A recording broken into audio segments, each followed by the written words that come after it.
Hello, wherever and whenever you are, and welcome to QuestJunkiesUK, and welcome back to our first One Shot Roulette. Since we have all these new toys under our belt, with all of the Cobalt Press stuff that's available to us now, and there's all sorts of exciting things. We have a new type of dwarf, we have a new type of wizard, and we have a badass Turtle and Goliath who are in the wrong place. I thought I sorted this. You too. I told you to sit still. Oi, get back over there. You over there. There we go. Sorry, folks. Quick musical chairs. Right. Okay. Welcome in, everybody. Thank you so much for joining us, and thank you so much for all that support already. All of the bits and the subs and the follows. Thank you so much. Absolutely wonderful. Hype train in full effect. It is out of the station, chugging down the line. Thank you all so much. As my calculations go, thanks to you generous people, with your lovely subs, we have a roll for each player and two for me. A spin for each player and two for me on the wheel there. Oh, hang on. I still have Aelin and Ladra the wrong way around. Why? No, Jake. I think it just adds to the fun. Chaos. I mean, we should... In Roll20, we could make every character available to every player, and then one of the spins of the wheel could be just everyone rotates a character. That'd be fun. Okay, thank you everybody. Hey Bleak, thank you mates. How you doing? Stream Team buddies over there. Hey, level 2 hype train to get things rolling. Thank you so much. Up into level 3. Thank you so much everybody. Right, okay, we are here, as most of you no doubtedly know, for my birthday.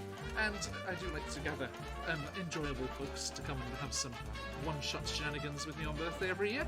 And this year I am very, very lucky to be joined by these lovely people. Hello everybody. How you doing? Thank you for coming. Let us let you introduce yourselves and your characters in just a moment, but we have a little bit of business to take care of first, because I need to have a little think about what this one-shot roulette is throwing in our general direction. But before that, let us not only say thank you to all you wonderful people in chat. Actually, let me do the spins because I will forget. Let's do that. Okay, so starting with me and ending with me. Can we lower the music a smidge? Sure. It looks okay. It's at the normal kind of setting we have it. There you go. See if that's better. Right, okay, everyone.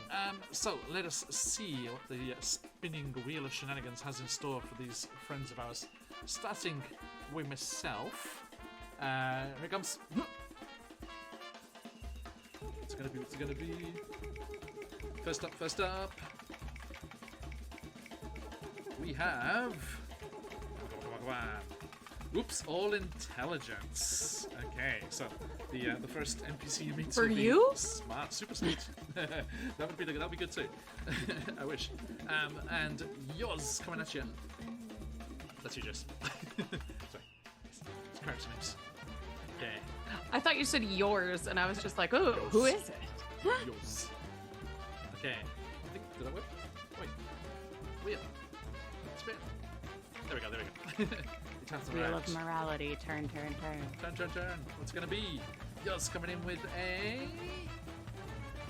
Oops, all constitution. There you go, yours. Thank you. Everyone, yours was at -2 constitution, so whoever's sub that was, you're a lifesaver. Okay. Thumbnum. Our new dwarf. New dwarf type. Hoodies. Coming in with a... What's it gonna be? Oh, a random companion. We'll sort that in just a moment. Excellent. Nice to have it from the very beginning as well. Kukal. Yush. Badass. Also with a random companion. And Zay? Is it okay? Zay? Sure. You look like That was like G. G. Oh, Zay. Like... Zay. Okay. Okay. Sorry, mate. You went from crush to squirt. Shrink a size. We have a mini. Why? We have a mini you hate total. me? Now, That's adorable. To be fair, in the character builder, the total has medium and small options, and I rolled medium. So now we're just going with how it was intended to be.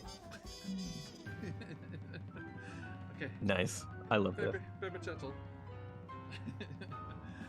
I don't think Terrapin I can Barbarian now. edit my con. I think you just click on the number on the sheet. There. No. Hey, James Plays, good luck with the giveaway there. Yes, that is the business I wanted to get to. We, my friends, are very, very lucky to bring some wonderful giveaways to you because it's my birthday, but your presents today, my friends, as we have some awesome giveaways to give to you. Let me jump over here, 2 seconds. Boop.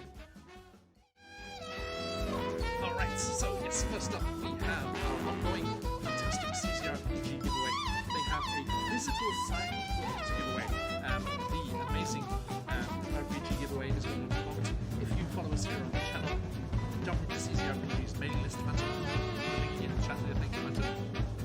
It is not intrusive in any way. You get a one email a week with lots of freebies, fun news about upcoming products. You get a map pack for joining the list in the first place. And then you sign up to get the notification of their new Kickstarter going live. It's not pledging, there's no money involved. You will have a chance to be jumping in on that, and then we'll give you into the giveaway to win this physical signed book. So good luck with that. Voltaria, music down. Jeez. There we go. Sorry, folks. Okay. There we go. How's that, guys? Trying to fix the levels here. Sorry. New overlays. Trying to hammer out the kinks here. Okay. We do not shame kinks, but we do hammer them out in the overlay. Right. Okay. So yes, jump in if you want the chance to win that awesome CZRPG book there. And I should start over. Okay, thank you. I will. That's good now, right? Okay, good.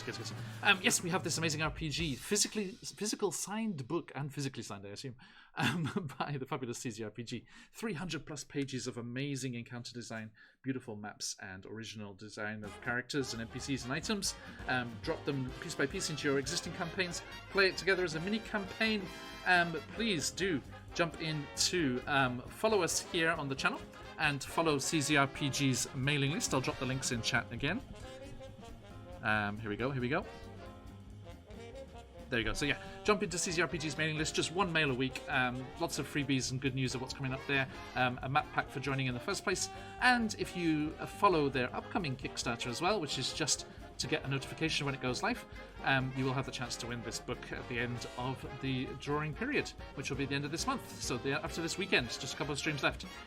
And there are 2 beautiful logos up there. Not only CZRPG, our wonderful friend, supporting us all the time, but we have also some wonderful friends, and I see a wonderful Chuck in chat. Thank you, Chuck, as always, my friend.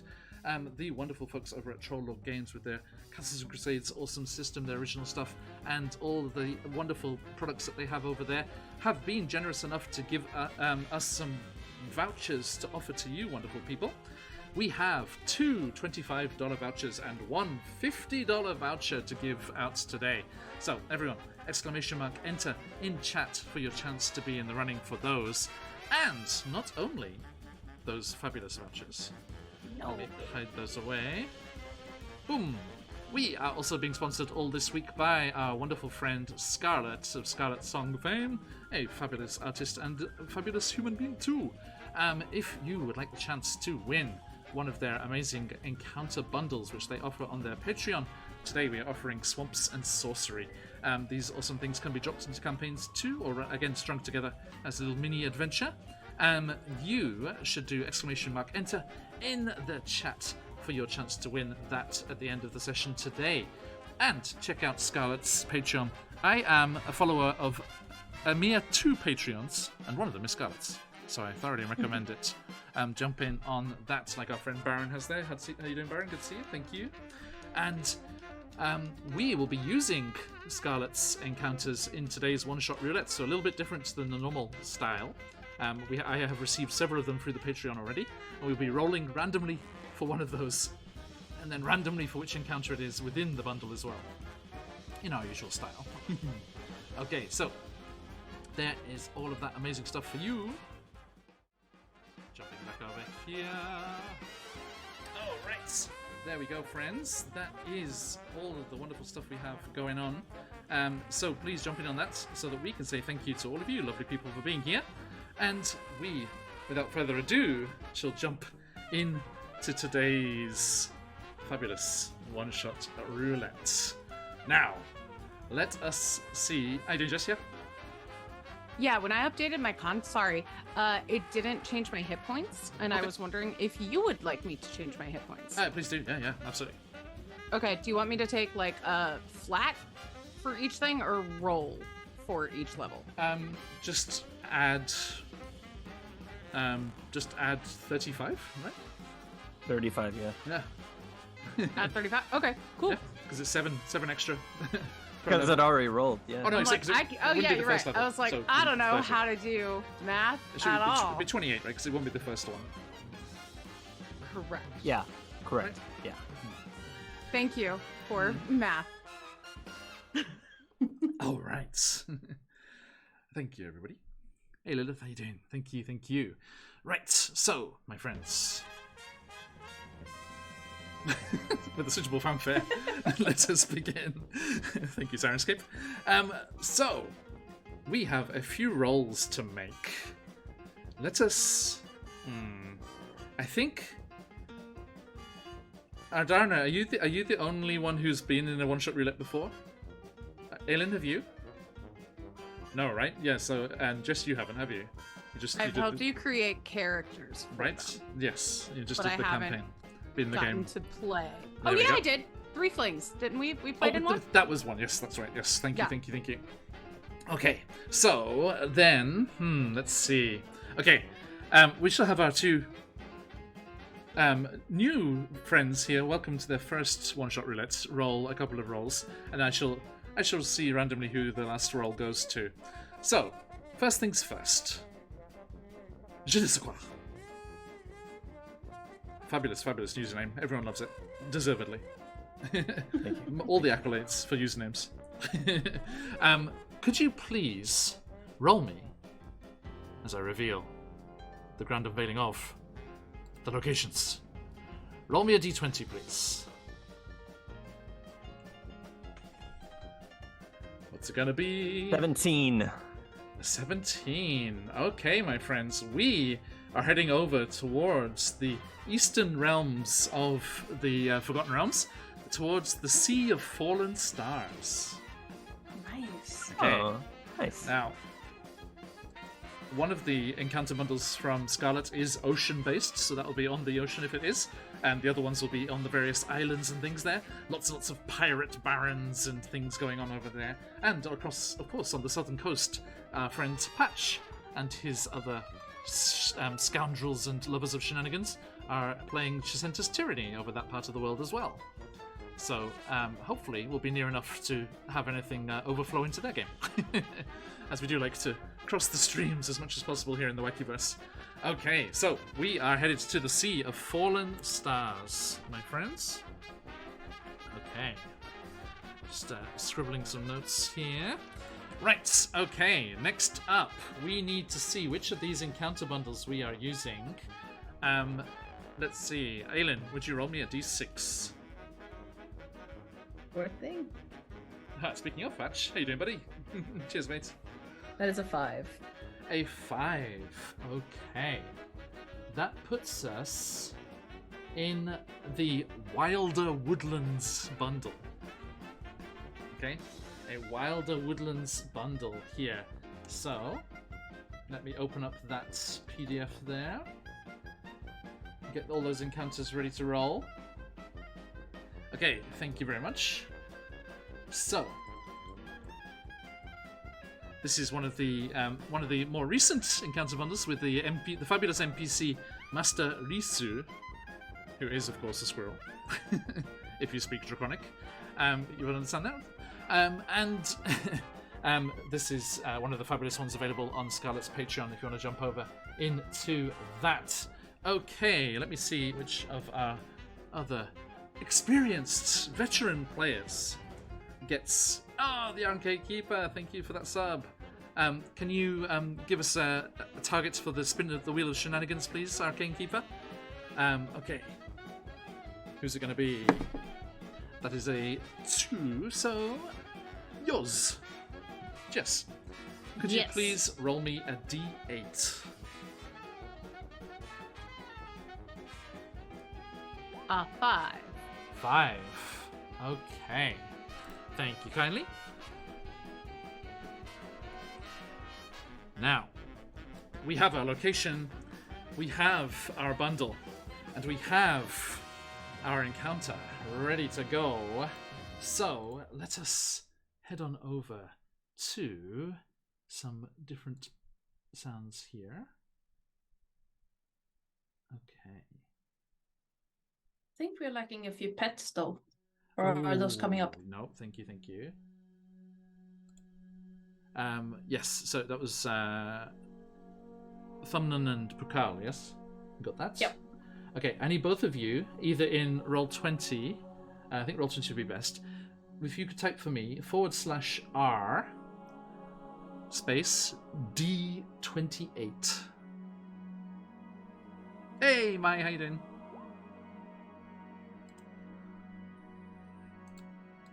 $23. 23. And Aelin? 9. 9? Okay.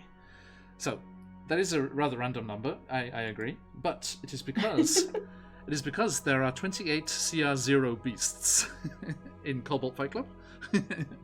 So that is the roll that is needed. Okay. So you got 9 Thumnan, yes? Yes. Ooh, nice. You have an eagle. As a companion. Nice. Not bad at all, not bad at all. And, sorry, Bukal, it was a 23. 23. You have a scorpion. Cool. Very nice, very nice. Okay, I will drop those into the journal. If you go to that little newspaper-looking tab in the top of Roll20 there, I'll quickly grab those stat blocks for you. No worries, mate. Cheers. An eagle and what's the other one? Eagle and scorpion. So friendly animals. But Very. are kind. Arcane Keeper, thank you so much. Okay, that makes it easier. That makes 5, so that's 1 each. Thank you so much, Arcane Keeper. Okay. Oh, I never did my second roll, did I? I only did the 1. Disadvantage. Who are you doing that to? My. I assume it's Hunter, right? No, that makes sense.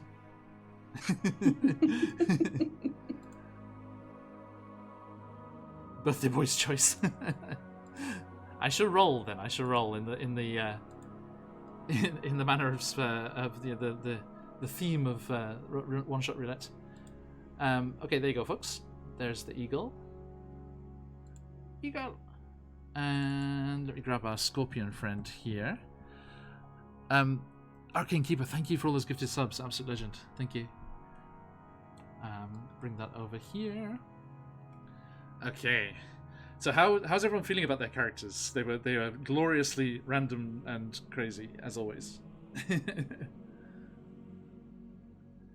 Lots and lots of multi-classes. It's funny, when we used to do the D&D Beyond builder, we used to always dismay that we were never able to get the level 5 character with 5 level 1 classes. But on Roll20, you physically can't, so I don't think you're allowed to have more than 4 multi-classes. Huh. Because otherwise it would be possible, right? There's a max number Does of it let you classes. do it if your skills aren't high enough? Because I know D&D Beyond wouldn't let you. Okay, no, So, like, yeah, my Roll20 is not so fussy. Okay, because I was going to say, because my character would not have been allowed if you had done it on D&D Beyond. Okay. Wow, this scorpion has nice blue pincers. Fancy. Hey, Peach. Okay, there we go, guys. So those are both at the top of the journal in Roll20 there. If you want to access those, just click on that to open up the stat block. And check these messages here. Wait, phone, open. Okay.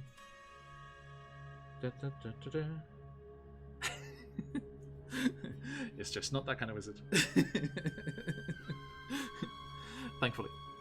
Okay, right. There we go. Those are they. And we have spins. More spins. Thank you, thank you, thank you. Okay, so my second one that we never got to in the first place.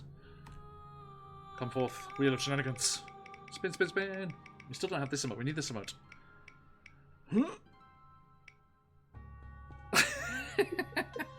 What a face. It's a new home ruled version that we have here for me.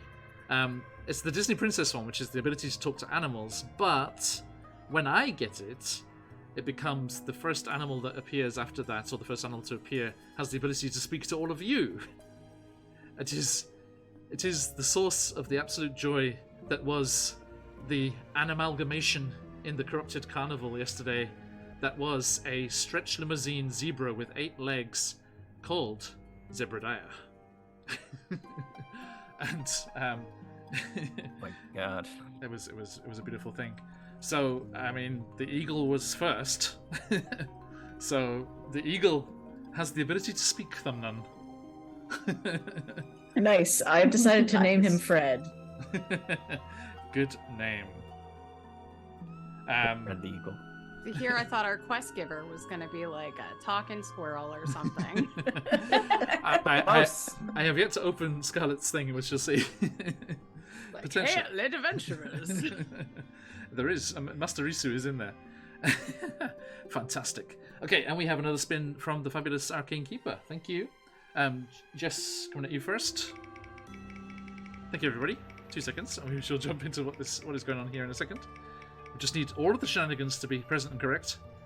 Ooh, a little mote of light bobs around the figure of yours, Jess, and you have the ability to take a short rest during the session. That's lovely. Whenever you like. As a warlock, I really appreciate yeah. that. And So look it up. Thumnun getting a disadvantage crystal. Oof. That means you're immune from mice, to be fair. Hey. Appreciate that. You're welcome. Speaking of, I should roll that as well when I remember. Okay. Inspiration crystals. Come forth. Show us what lies in store. There we go. 1, 2, 3. There you go, Thumnun. A disadvantage crystal for you. And let me roll the d4 for the other one. Nap time. 3. It was Hunter, after all. There you go. Sorry, my friend. A wee bit of disadvantage for you on the first roll that pops up. Thank you, everybody.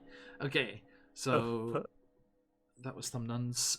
Pukal, your spin. It's from Mai, so please feel free to take your revenge next week, as you will.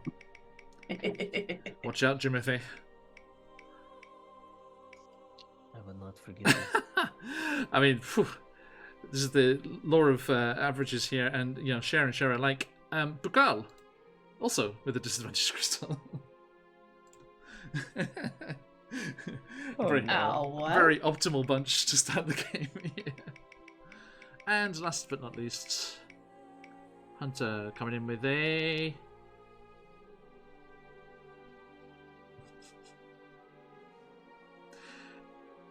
I mean, Say it. Hunter, are you a fan of alliteration? Yes. Excellent. My tiny turtle friend. So I am. How big is tiny? Again? It's like pixie size. Yeah. I'm a pixie-sized turtle. So you're like with a real. a negative constitution and disadvantage. It makes sense now. Why am I here? You're the size of my scorpion. Yeah, you can ride the scorpion. Can I ride the scorpion? Absolutely. Damn right. Damn right. Yes. Can I have the mountain Absolutely. combatant feet for free? Amazing. Okay. Oh, I have a brilliant idea, and yeah. Excellent, excellent. And Oh my god. last but not least, mine, Arcane Keeper, thank you for this craziness. Oh, a short rest for me as well. Lovely. I had intelligence, didn't I? And what was the one I just rolled before? Oh, it was the Disney Princess. And a short rest. All right. No wild magic surges. I need to put more of them in the wheel. It's not on. Every other segment needs to be one. I can't tell the difference between my wizard spells and my warlock spells. It doesn't matter. I've decided that when you get multiple ones like this, you can just choose the better spellcasting ability. For all Oh, of okay, them. cool. Right. So does that mean I get all of my spells back at a short rest? I mean, just click the button and see what happens. I guess it automatically knows. There's That's fair. short rest button on the main page. Okay. Oh, okay, cool. Thanks for jumping in, everyone. Nice to meet you. If you're new here, welcome in. We're doing a one-shot roulette, randomly generated silliness for my birthday. We play lots of D&D and other TTRPGs and fun charity streams. Big reveal coming up later. Our No Kid Hungry charity stream guest players will be revealed later on. Stay tuned. Okay, now, players, if you'd be so kind as to introduce who you are, who you're playing, and what they look like as they stroll through the woodlands of one of the larger islands on the Sea of Fallen Stars. So, let's go clockwise around. Jess. Welcome to the stream, Yoz. Hello. Who are you? Who is Yoz? Please. Yaz is a changeling. Pronouns she, her, former urban bounty hunter from Ravenloft. Yaz is you want the whole thing with yes, Yaz? please. Yes, please. Okay. So Yaz was a bounty hunter in Ravenloft, working the streets, fighting the undead, tired of the undead coming back to life, and took a pact with a fiend to make the undead stay dead. And right when Yaz was at her lowest point, she met a great man. She thought it was Van Richten. It was not Van Richten. He was Van Hechten. And he took pity on Yaz, who was not very smart, and taught her how to help the undead stay dead without a demon patron, and taught her the way of the grave-binding wizard and also the artificer. And now she is Yaz, vampire hunter. Excellent. Thank you. And Thumnan, how about yourself? So you see this very, like, cozy, comfy, kind of crunchy dwarf with, like, curly, like, mauve hair and this, like, elaborate beard that's been, like, plaited and has these, like, delicate little, like, painted beads in it. And you just see them strolling through the forest, talking to this eagle like it's everyday business, and just like picking up random plants. Yeah, this will make a nice like dye. Thank you kindly. Okay. And sorry. Yep. Sorry, one last note. Tumnan Hammerfall usually goes by 0 because, you know, none at the end of it sounds like 0. So that's how they sign their paintings with, is a little 0 with a crossed out. Nice. Nice. Okay. Thank you. And Pukal.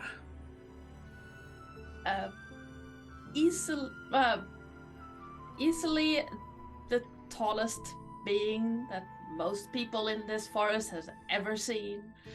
Pukal is a 7'1" female Goliath dressed in burlap pants, a leather vest, and on her shoulder sits a tiny little scorpion buddy.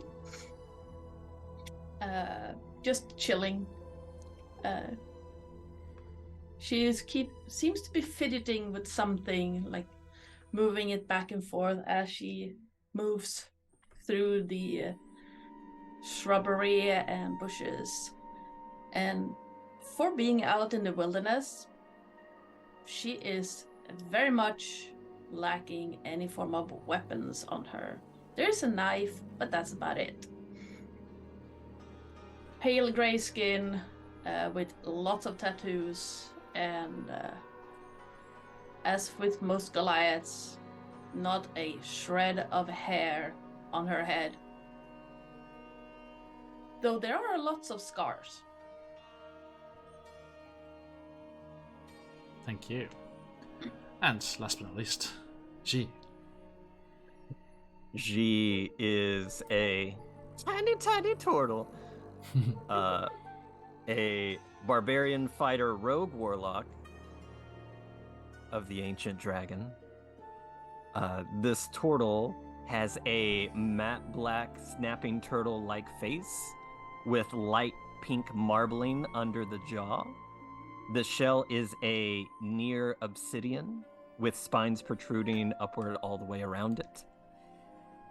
There are a multitude of misshapen horns that come out of the shell, especially two obnoxiously large ones at the shoulders, a la Blastoise, almost in a way. He is scarred and cracked throughout. His stomach is a softer shade of black, but with a more etched tattoo of draconic runes in a glowing phosphorus color. He wields a... I wrote this before, and now that I'm tiny, it's much funnier. He wields a great axe whose blades are the sharpened toenails of some giant. And I might just amend that to regular toenails. Some person, yes. I thought you were going to say that they could be your toenails. They could be my own toenails. But yeah, it's a little toenail great axe. And has a burning... It's like desire matched with almost paranoia of trying to answer the riddle of Ragnarok that he feels is impending at any time unless he solves this riddle. But the riddle itself is not normal. It is in the version of sheet music that he is constantly looking, and he cannot play this song. And anybody around him might just infer that it's probably just a skill problem, like he just can't play the song. But he thinks it's much more magical in a way, and it very much could be, but we'll see. And that's Thank it. That's you. she.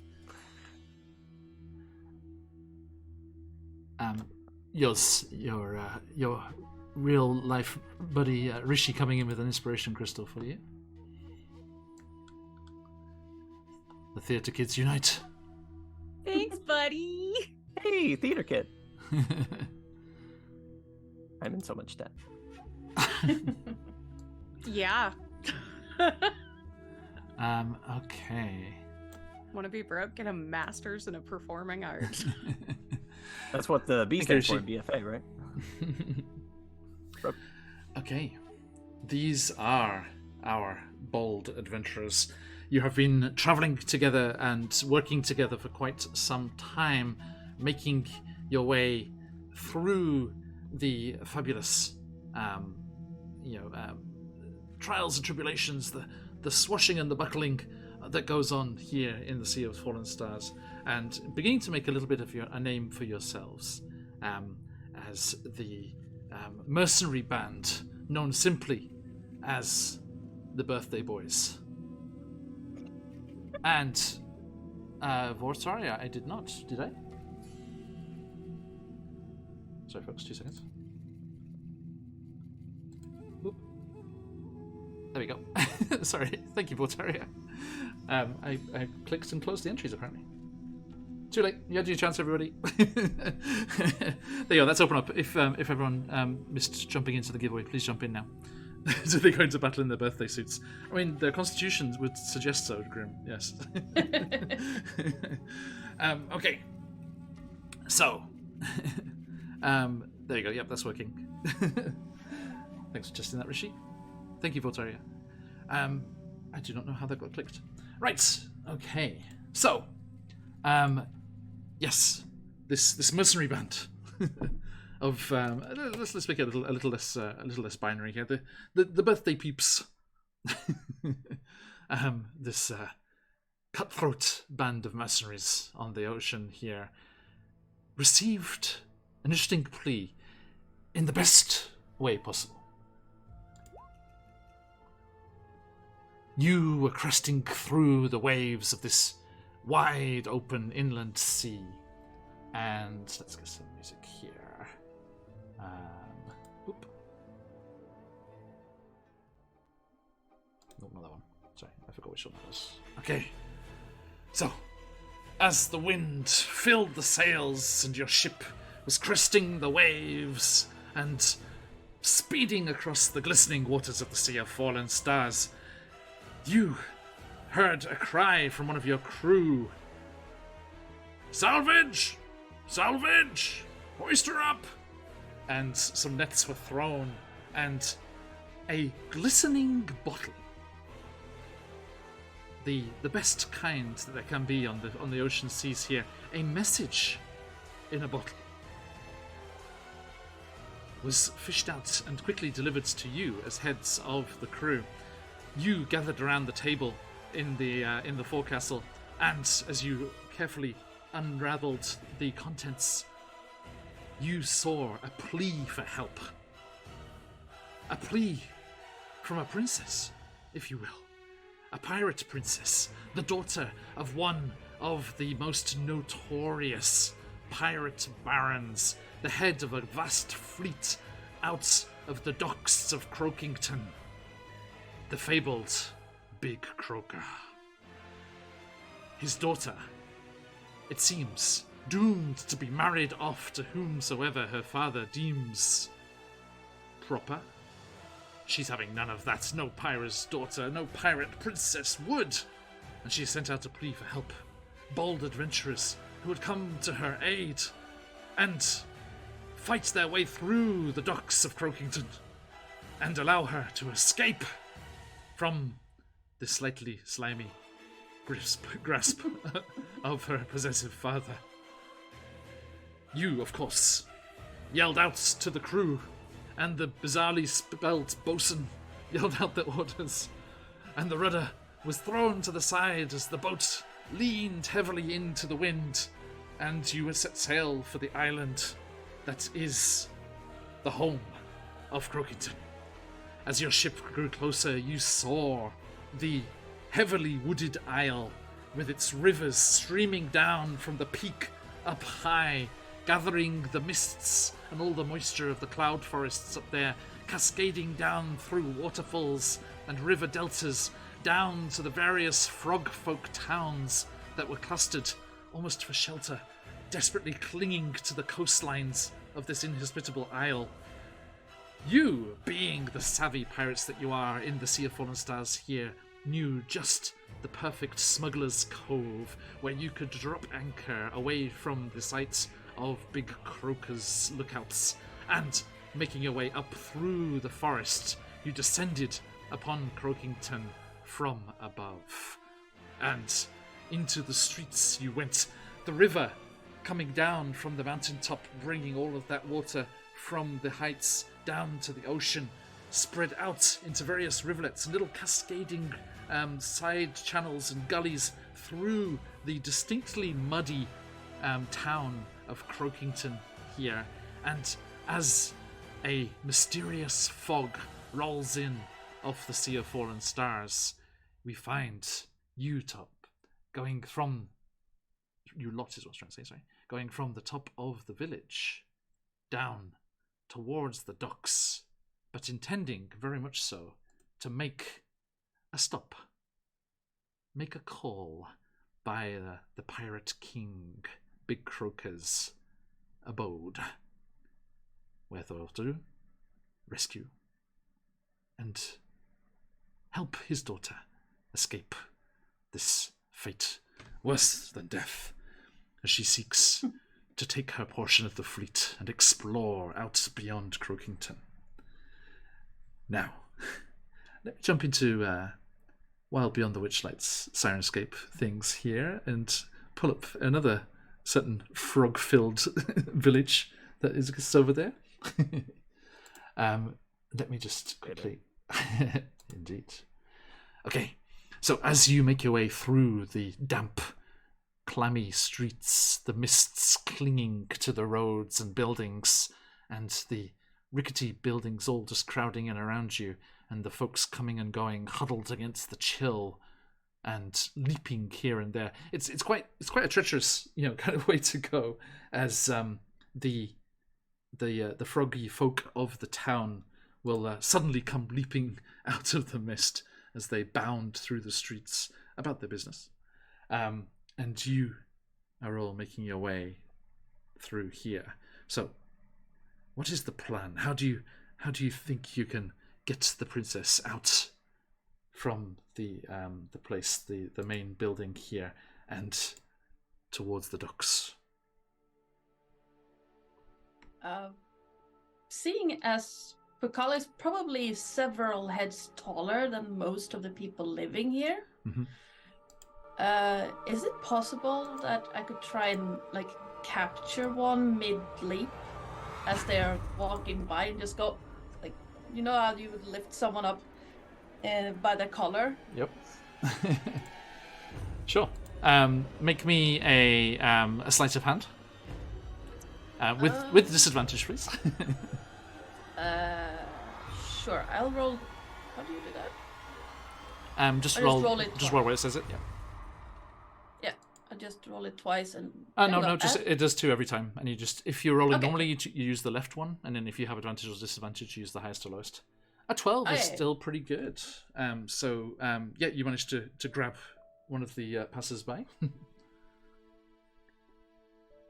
Well, hello there. Would you? What?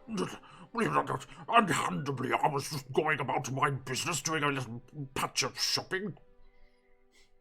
And I will let you get back to that, but we need to find the princess. Could you tell me roughly where she would be? Seek an audience with Big Croaker. No, not Big Croaker. The princess. But that's where she lives. Her father is Big Croaker. I know that much, yes. They are, but for all intents and purposes, one and the same. Now that's a very silly way to look at things. The princess is her own person, but you said that she would probably be in the castle, right? One of them, yes. There's always the possibility that she's out on errands and is in another castle, but... Sorry. Well, you're not being too much help. I'm just gonna... The movie released in Japan today. I had to. Obviously, but yeah, she looks at the frog and "You're not really helpful, are you?" and just drops the frog. I never... Jumps off. DM, I have a question. Please. The bottle itself that the message came in, Mm-hmm. can I do 2 things with it? 1, look at if there's a general label on the bottle. Okay. And number 2, since I'm so tiny, I want to use this to my advantage. Yep. Climb inside the bottle and try to discern what was housed in the bottle, like what kind of liquid. Sure. It was, of course, the one thing that any amphibious pirate swills on the regular, and that was a good bottle of frog. Not grog. Yeah. Boo. That was really good. I liked it. A bottle of frog for the frog. What did you expect? Okay. Is there a base knowledge that any of us would have, honestly, of the variety of drink here, or do all frogs just only drink frog? Does that minimize the choices in any way? No, other beverages are available. Perfect. It's a bottle of frog, is it? Okay. I guess wherever they sell frog. Excuse me. Why would she send a message in? Well, maybe she's at a bar. Maybe she's in the basement with a bunch of she kegs. ran out. Maybe she ran out with We a could drink. be Smart. Frog delivery man. Yes. I just had an exceptionally funny and bad idea. I love those. I'm all ears. Well, if you're gonna still be in the bottle, we now have a barbarian delivery system. Just throw the bottle at the enemy. Does that help us Yes. find the princess? Probably not, but it's funny. Okay. Good way to travel via athletics. Okay. Can I look around just generally at how many castles are around us within? Good point. Yes, the Pirate Cove of Croakington has 2 castles. 2 castles.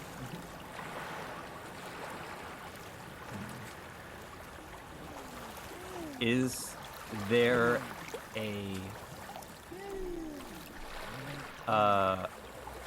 assortment of caravans or carriages or like traffic going to one more than the other, since there seems to be a impending marriage that they might be stocking up for Okay, make me an investigation check with disadvantage? with this. My. What's my investigation? Hey, nice. A 19. Wow. Despite my best efforts. And by the way, thanks to the generosity of chat over here, Vortaria, thank you. Hey, Charlie. You have the lovely inspiration crystals. Now, here on the channel, it's not like normal inspiration where you choose to roll with advantage. You can make a roll, and then if you wish, you can choose to use the crystal and re-roll.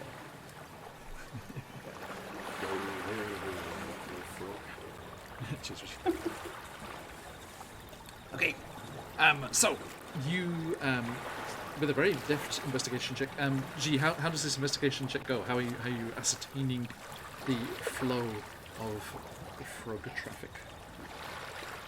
I Toadies, am if you will. everything goes through the filter of I am a tiny turtle.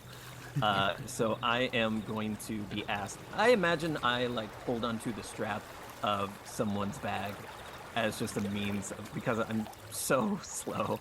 I'm also a turtle. Okay. Sorry. Wait, can Shay be writing Fred? We have an Ride an eagle eagle, companion. ride a scorpion. Yeah, riding the eagle would be so awesome. Yes. I have scorpion feet in my inventory. You do? And I feel What? like that's just Yaz's little secret. You can't just throw that out there so casually. That is your magical item. Yeah, everyone do check their magic items. Yours that gives you some benefits on sandy terrain, Oh, nice. and will come in very useful down at the very sandy docks here in Croakington. Oh, good. I was gonna use Charlie. it to throw at the frogs to distract them, but I won't. That. Oh, very expensive magic item. Thank you very much. I will lay near the road and try to feel the vibrations in my shell. And as a yodeling musical turtle that I am, I'm used to the vibrations inhabiting my shell to see where the traffic is, what direction the traffic is going toward more so. Okay, how's that, Shanna? Note it.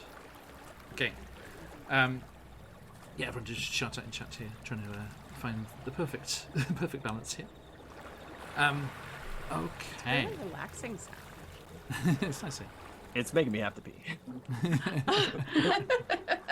I was also wondering Thanks, if Rishi. I could do a religion check to see what I know about marriage ceremonies in this part of Okay. the world.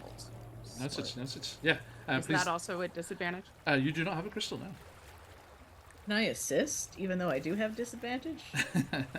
How would you give the help action here? Lord, you know what? It's just bad anyway, so I don't know shit. It is. I mean, the ways of the frog pirates are mysterious. So when one frog loves another frog very much, they eggs. They rub it. Hey, happy birthday to Robbie. That's about as much as I've got on Jay. frogs. Yoz, I'll give you this. You know that if the happy day is getting close, there will be 2 suitors that has been whittled down to. And the Pirate King, Big Croaker, will be choosing between them.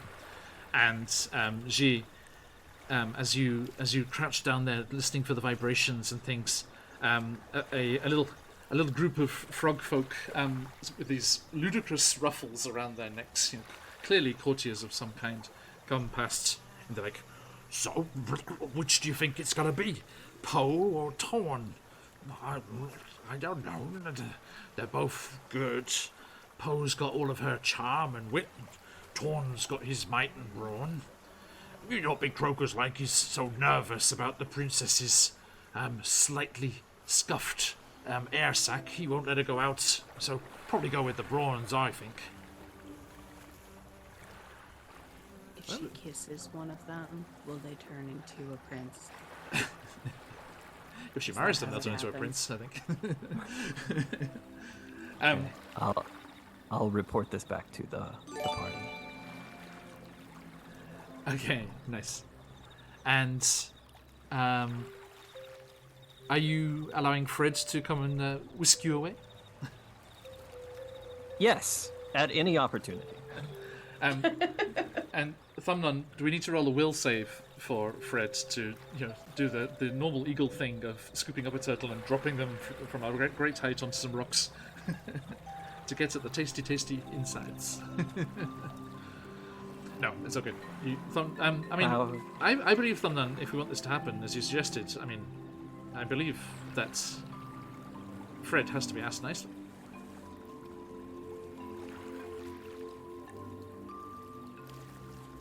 Well, I don't control Fred. Fred is his own person. You gotta ask Fred if you Such can. an eye roll. Hey, Fred. I must say, Thumbnun, that's mighty kind of you. I've been trying to branch out on my own, as it were. Spread my wings and see what the horizon offers. Yes, G. What is it? I just want to say I admire your dreams. That's really cool. I think it's only proper that we should try and see what our full potential is and see just where the trade winds will take us. I think, respecting the theme of independence, we can go help this princess get her own independence, and then we can all sail off and fly away together. Well, I was perched over there on Thumbnun's shoulder, and I was thinking just the same thing. Yeah, I was listening to all this, this rabbiting on that you were doing, and I do believe that it is a just and worthy cause, and I'd be more than happy to, give you a little boost, my tiny friend, and see what we can see. I'm a little sensitive about the tiny thing. I've been going through some stuff, so if we could... Oh, no, I apologize. I appreciate it. Okay, yeah, take me back. Welcome in, Raiders. How you doing? We're doing randomly generated one-shot fun here. They are on their way to help the princess run away from her oppressive father, Big Croaker, in a frog pirate town in the Sea of Fallen Stars. As you do. Okay, so G, you kind of like brace yourself, and Fred, the eagle, the talking eagle, swoops down, just talons around you delicately, avoiding all the fleshy parts. Scoops you up. the very best of uppies you would ever have, sir.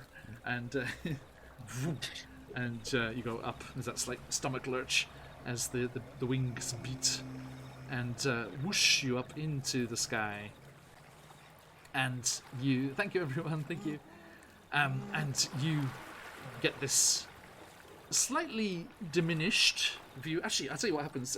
You kind of go through the whites and the mist that's kind of rolled in off the sea. But after a short time, because it is clinging to the coastline here, you break out the top of it, and you see that basically the mist is basically only at like second floor level. And you can see the strange kind of view that is all of the towers and upper stories of Croakington poking out of the mist. And then you can see further out the masts of all the ships in the dock of Big Croaker's pirate fleet. And then you can see it slowly boils off, and you can see the glistening waters of the Sea of Fallen Stars beyond. Okay. Are the ships nearer to one of the castles than the other? Yes, they are, yeah. Okay. Yeah, there's what's colloquially known here in Croakington as the beachfront property. Wonderful. Okay. All right, Fred. Let's get back to our friends. Oh, what are we looking for? I think we found it. The castle. We got a place to go now. Right, splendid. There we go. Just folds the wings. Just like down. Get my little inhaler. There are swirling eddies in the mist.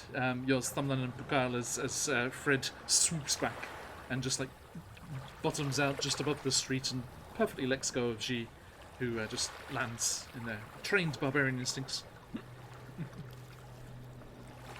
It was so fast. It was so fast. Oh, it's so fast. Oh, yeah, I'm good. Okay. Zero, thank you. Thank you for that. Okay. Okay, there's the castle down there with all the ships. It seems like everybody's going that way. Also, there's you can correct me if I'm wrong, Cole and Torn? Poe and Torn. Poe and Torn. Yes. That the Big Croaker is deciding between. One's brawn, one's brains. I don't know what to do with that information, but seems like we got an opportunity to infiltrate. Shame not everyone's lucky enough to have both. Yeah. And I shift my body so that I have like massive muscles, and I make my head really big.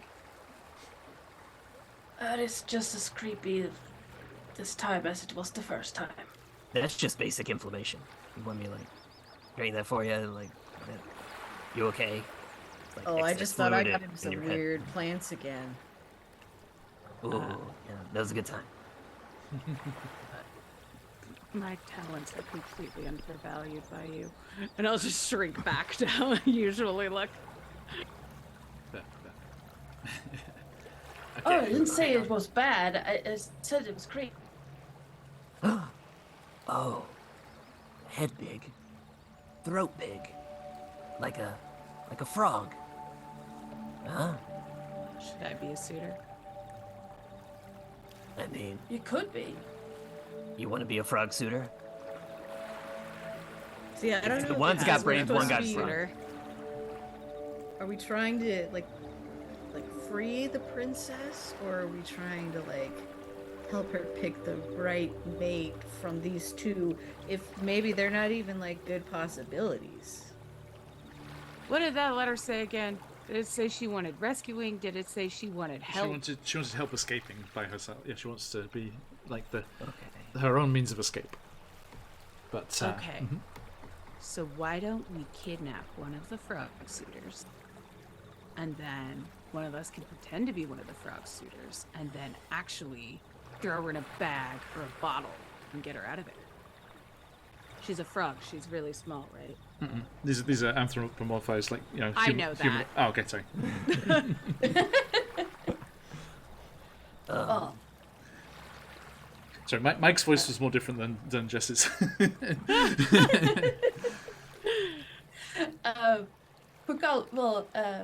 So did Fred drop Z on the ground or on something? I'm just on the street, which is fairly soft mud, so it's not too bad. No, it's more if he's on the street, Carl will bend, like crouch down, hold out a hand, and just go do that go, while she's talking. Up the arm I go. And basically place him next to the scorpion on the shoulder. I'll weave like a little toothpick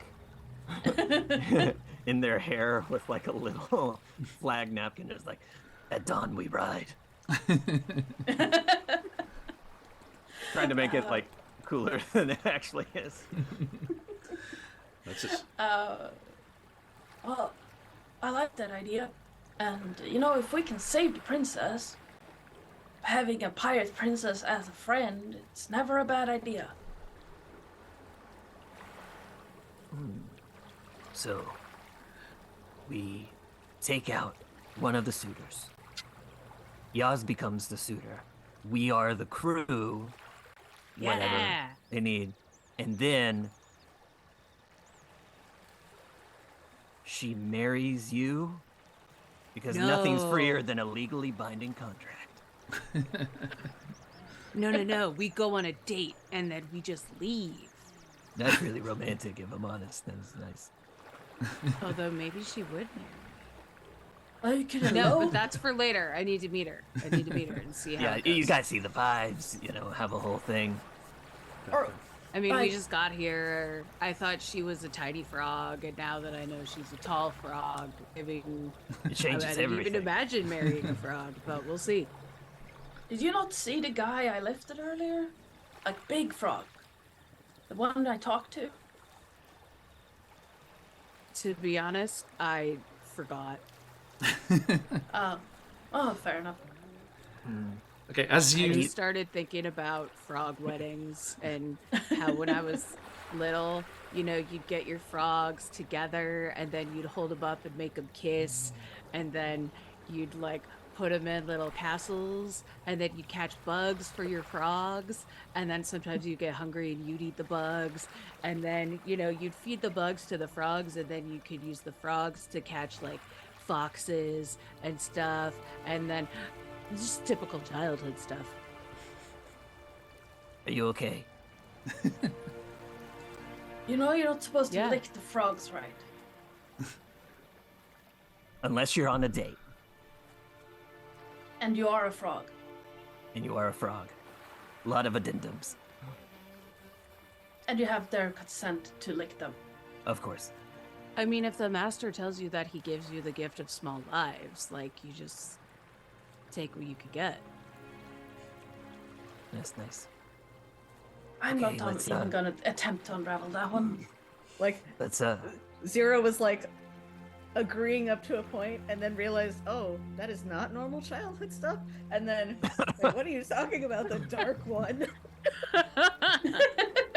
Just learned like a whole lot in one sentence.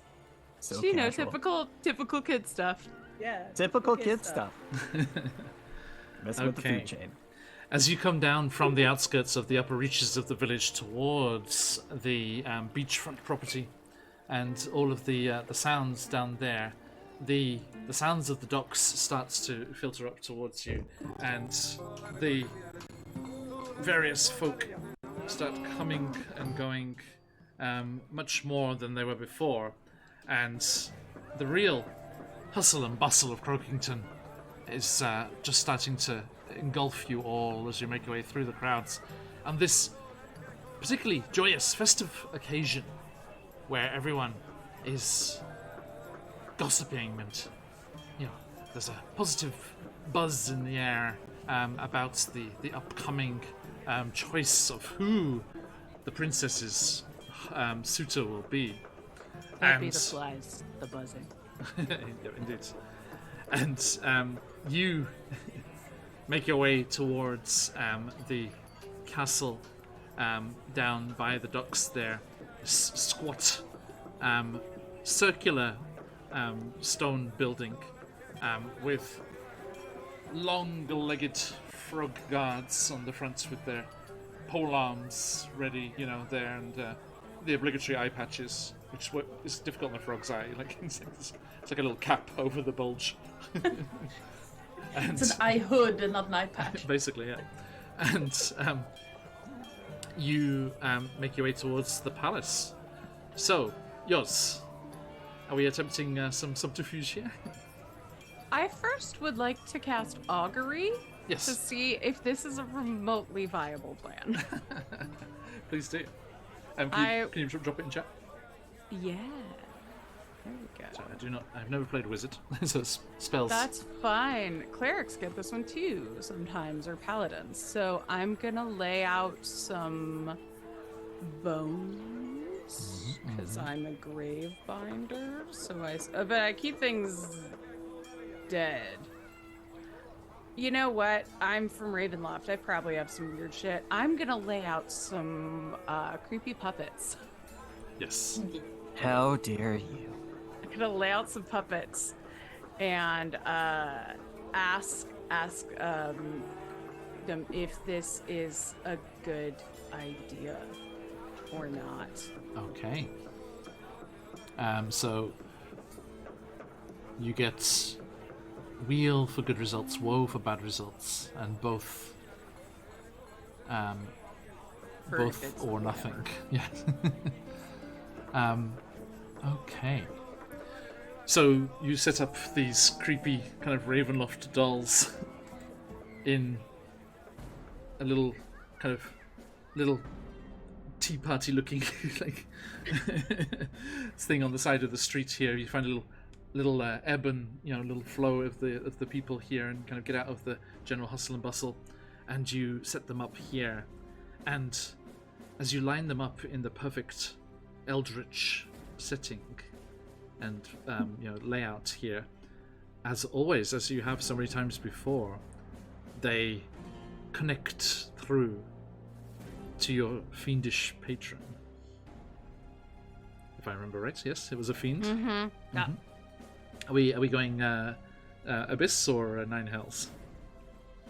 I honestly forget the difference, so dealer's choice. I know one's a demon and one's a devil, but Yes. I forget which one is which. So Abyss is chaotic evil, Hells is lawful evil. Yes.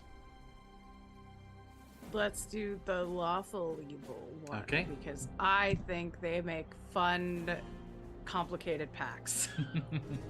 Okay. As many times before, you lay out the dolls and leave a seat at the table, as it were, a break in the ring, and For Moses. dark mist starts to congeal, and the spectral form God, of I the was not implying that Moses is a the spectral form of the imp that is the go-between between you and the Nine Hells appears, and he picks up the imaginary teacup and takes a slurp. What is it you are seeking to do? Hey man, it's been a minute. We want to kidnap a suitor and then me be the suitor. I was in the middle of alphabetizing a bunch of contracts. Please, make it quick. Is it a good idea to rescue a princess by way of subterfuge and kidnapping, and maybe get a date? Forget the date. Just subterfuge and kidnapping for princess rescuing purposes. We suggest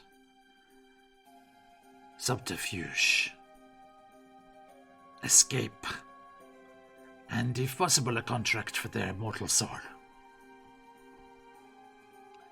Yeah, I'm still trying to get out of mine, but I'll do what I can. We're all waiting for you. Over here. Yep, I'm so excited. At least it's warm. And the spectral imp nods to the puppets. Ladies, gentlemen, others. And you have the normal results as you look down at the puppets, and you see of the 4 puppets there, 3 are smiling and 1 is frowning. Okay, so this is like a 90% chance of success. Pretty good, pretty good. I'm not a good numbers person, but like 3 out of 4, that's what, like 90%? Mm-hmm. Every time, exactly. Yeah. Mhm. Yeah. 90% of the time, it works every time. Are you done with this tea? I was just... Go for it. Yeah, all right. Go. Just a huge cup. Fred looks down from Thumb Thumb's shoulder and like whispers in your ear. Thumb Thumb's like, "It is imaginary tea, isn't it, Master?" I ain't sure, Master, but like, Oh, it just goes with the accent. Sorry, I call everyone Mistress or Master.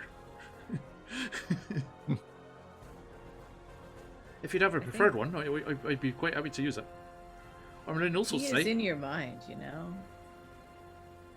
Wow. that's quite profound. Quite profound. Also, it's 75%, but hey, It's 75%. my one good tea. stat.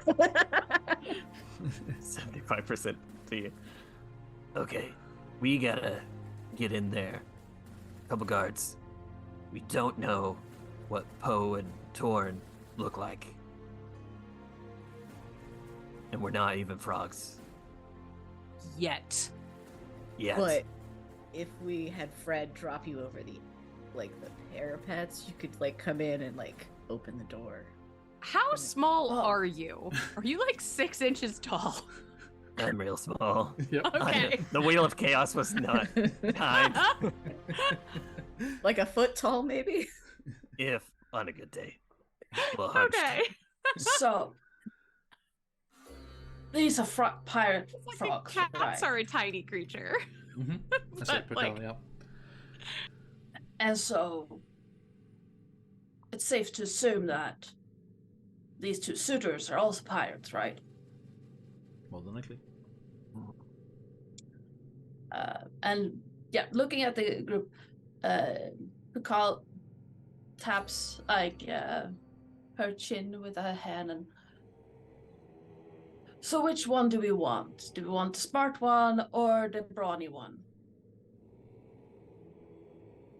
My thought was that if we tie up one of them in a magic rope, the brawny one will have a tougher time getting out because he won't understand magic. But I'm open to suggestions because I am quite buff myself. And as you know, I am a great vampire hunting magician. Well, you can also shapeshift to get out of ropes. But also the You brainy can person might not be shapeshift to get super out of great rope? at, like, getting Yeah, out of rope. you change your size to get out of the rope.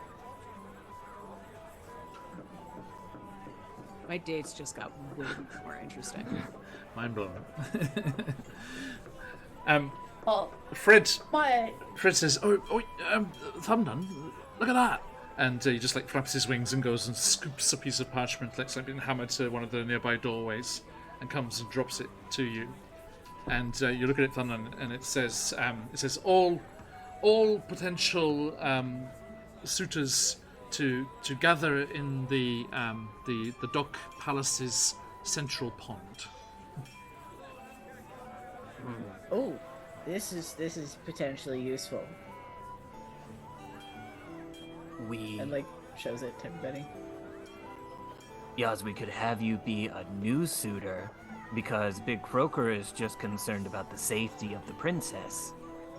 And so we get in there, we mess some stuff up, and he's like, wow, you're it. There you go. So forget the other 2. We just beat them all. Huh? I'm down for that. Yeah. I don't know if I'm that sexy of a frog. I mean, You- if you're the only frog standing, you'd be the hottest thing in the pond. Yaz, we That talked actually about yours. self-talk. You could do it. You could put your Frog mind in to a it. small pond, yeah. I want you to repeat after me. I am a sexy frog. I am a sexy frog. Yeah, there. We got it. Let's go over there. When I say Zero that, it I'm up. gonna have like a big throat thing that just pulsates, Truly like terrifying. flashes in red and green. Okay. Okay, so you follow the kind of flow of people that's heading towards the Dock Palace, and you can see that the guards are kind of there. They've got a swarthy frog, if you can imagine. Like sash across a big cutlass, like hanging off the side. The gates are open and people are going in and like, milling around and occasionally like jumping up above the crowd to get a better view. Like, so everyone like, taking turns to jump up, and you make your way through. And this is a reasonably cosmopolitan place. There are other lineages here present as well, not just like standing out really obviously amongst all the frog folk. And you make your way into the palace, and in the central courtyard there is the central pond, and out on a bejeweled lily pad there is Big Croker himself, a gigantic bullfrog looking pirate captain of a pirate king here. Hang on, where's my hat? Okay.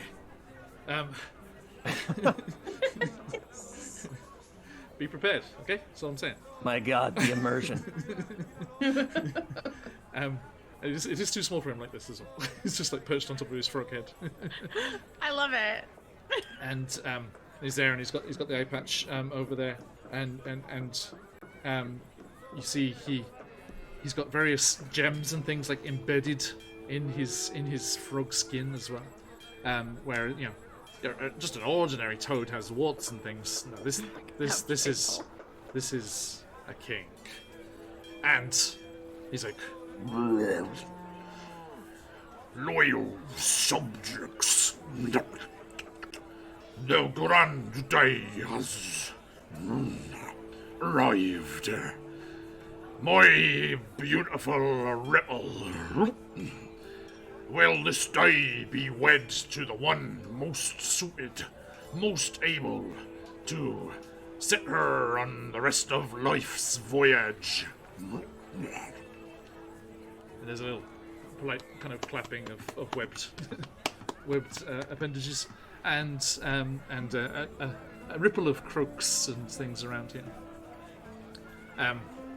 He turns and he's like, Poe, Torn, you have battled your way through, and so far have avoided being voted off this elimination process. Daughter, and you see there is the Princess Ripple there. She's dressed very much like the guards on the front gate. She's like trying to be one of the crew. She's got the sash on, like the scabbard there with the scimitar in it, and she's got like a beaded kind of cloth like strung across and under one of the arms there and around the side, and you can see that on a small table beside her there is a single water lily. They've gone full reality TV with this. The Bachelor. So I've been watching too much. Not Dimension 20. What is it? What's the Game changer. Okay. Yeah. Oh yeah. That was a good episode. Grant was doing it recently. Okay. And Can we spy the contestants? yes. Yeah. Poe and Torn are there. And then Big Croker just reaches out, rolls up their huge air sack of lest there be any last-minute contenders, speak now or forever croak your last. As we are approaching, is there anything we could have done to help amp up Yaz for this? Any special Yeah. shinies we can do? Full Prince Ali. Just- You tell Yeah. me. You tell me. Yeah. I have Well, a shiny silver pocket watch, which might which pirates might find attractive. So I will offer this to Yaz as this could potentially help. It is kind of magical, but like I haven't really been able to consistently make it work, so it is shiny though.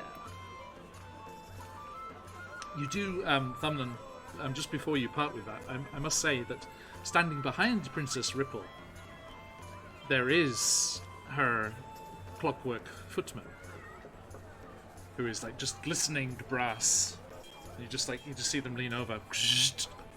Princess Ripple, I do hope that you will choose wisely and be the happiest you can be on this beautiful day.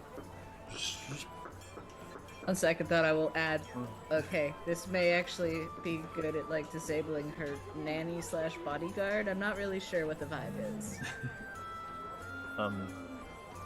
I'm so stupid. I saw I had rope trick in my book, and I was like, I'm just gonna throw these guys in a dimensional space. And I have once again confused rope trick with snare.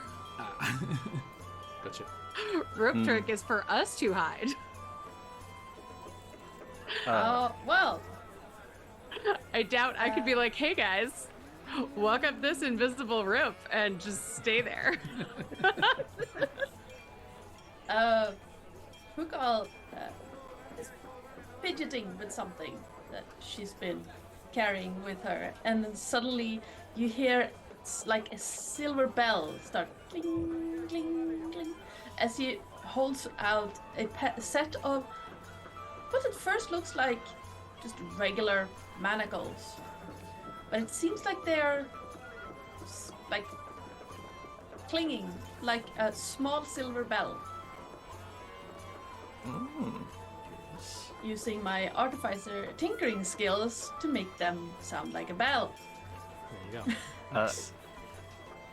And they're not chained together, so it's just they would look like bracelets. With that kind of announcing bell, which I really like, I'm gonna go, all right, Fred, let's do this. And I'm gonna like hop on Fred's head, and using the bell to gain the attention, I'm going to say, Froggies and froggymen, might I present to you Yog,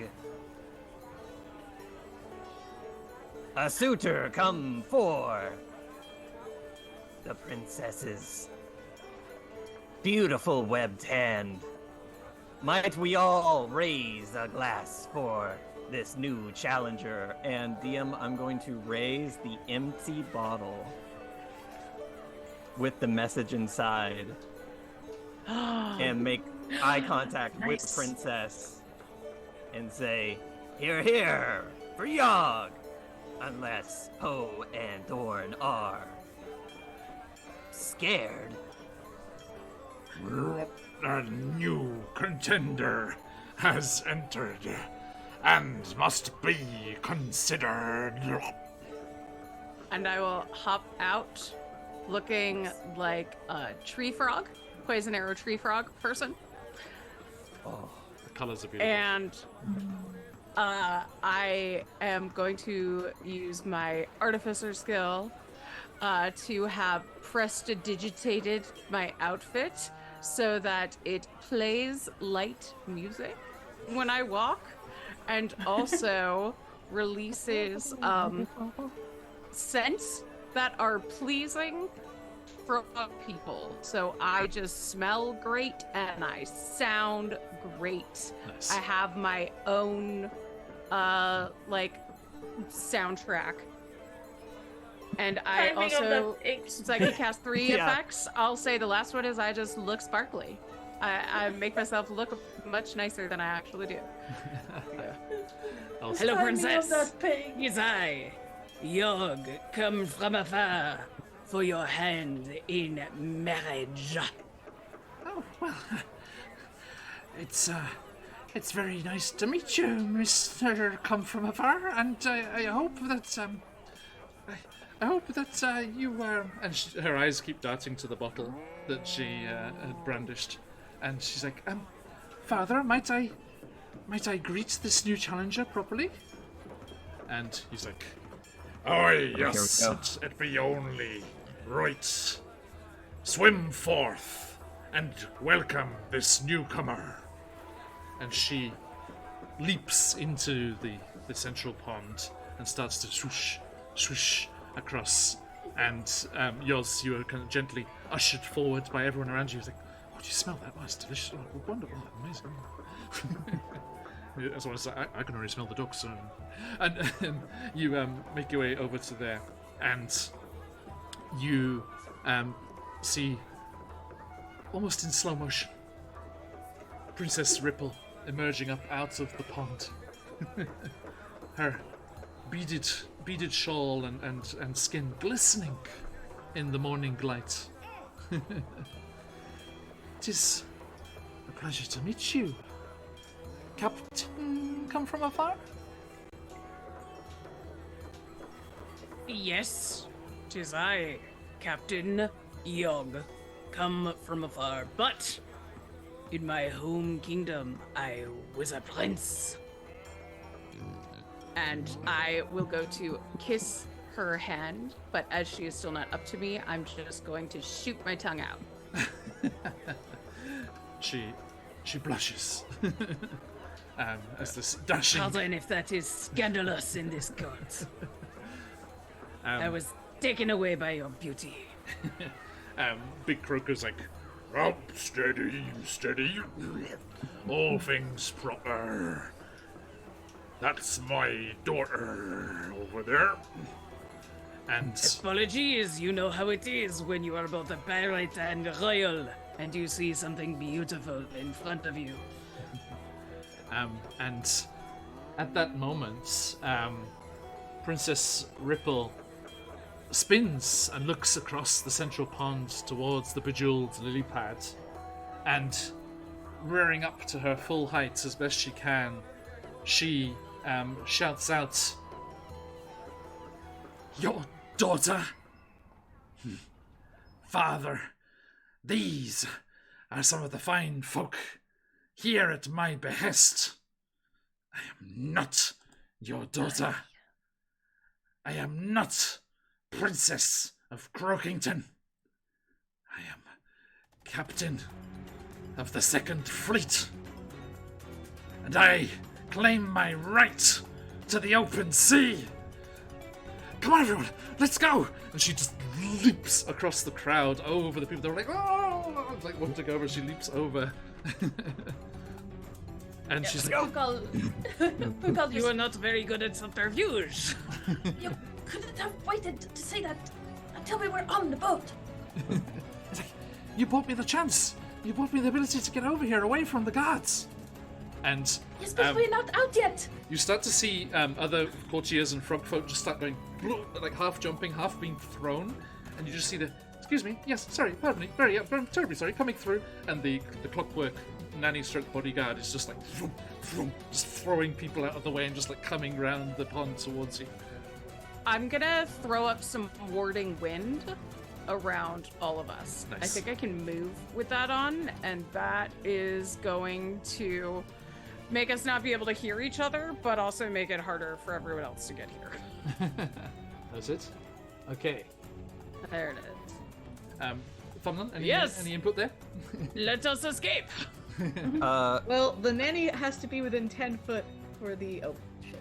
Okay. Right. No, I was sorry. waiting for you. Yep. It was. The thing was telling me it was still muted. Sorry. Okay. But yes, I need a DC. Was it 14 or 15 saving throw? What does it say in the thing? I can't look at it on the on here. It's just like a text box. Was It was says there the TikTok. was there the thing? Could you do it in chat as well? Like it's just 11. What was the name? the tick stopwatch. That's right. Yeah. Da-da-da-da-da-da. The tick stopwatch is 15, DC 15. Okay. Okay, so the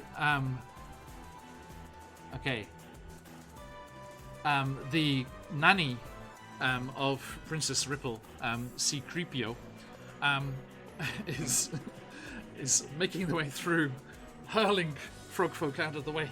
Princess, you must return at once. This is most out of order. just coming through, it's like, and you see them coming for you. They have a flat roll on this chance. I do have my crystal though, so let's put this in chat. DC 15 in the Twitch chat here. That is a 10. I'm using my crystal.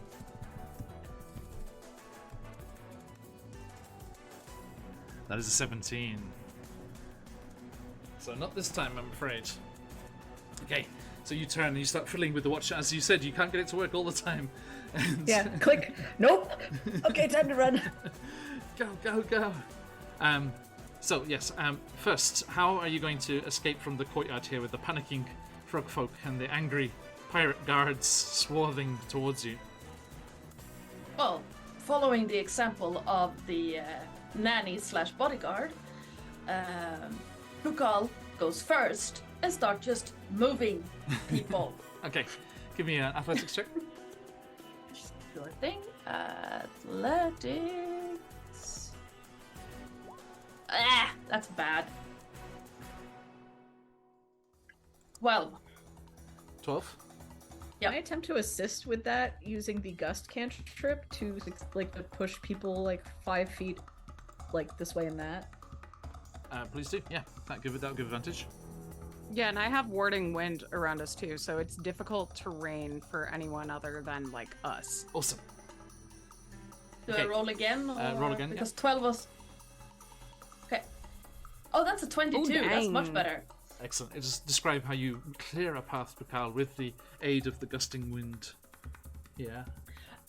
So basically, and this image is so clear in my head. So I have a scorpion and a turtle on my shoulders, and basically just arms up like this and just walking, power walking through this crowd. Yes. With the wind from behind. Excellent. Okay. So yeah, clearing a path there. Yours, Thumlan, G, you kind of fall in behind, and just roll. Make your way through the crowd, following the bounding form of Princess Ripple, and out through the gates and into the docks proper. As you do, the king, Big Croaker, yells for his guards to sound the alarm, and reverberating through the docks go the alarm horns blaring. And you start to hear, Where's the frog? and the people start calling out through the streets here as the king's pirates, a swarthy bunch by all reports, come charging through the streets towards you. Let's see here. Okay. Which of your skills or toys would you like to use to try and avoid these guards as they come spilling out into the streets of Croakington? Am I riding on Fred or am I riding on Bakal's shoulder? It's up to you. Yeah, I would suggest Fred. Yeah, so I'll ride on Fred. As I dart, how close am I trailing the princess? Fred's pretty fast, so you can catch up. No problem. Okay. Can I... This is a weird ask, and it needs a little bit of context. So, when we're kind of passing through a market or something with things on either side, I want to use a cantrip in a really different way. Okay. Can I lightning lure a market stall or a table to either hit or obstruct Okay. the approaching guards. I am going to draw from one of Scarlet's other fantastic encounter bundles Here we here. In the market one that is also available, if you jump into the Patreon, you get all of the old ones too.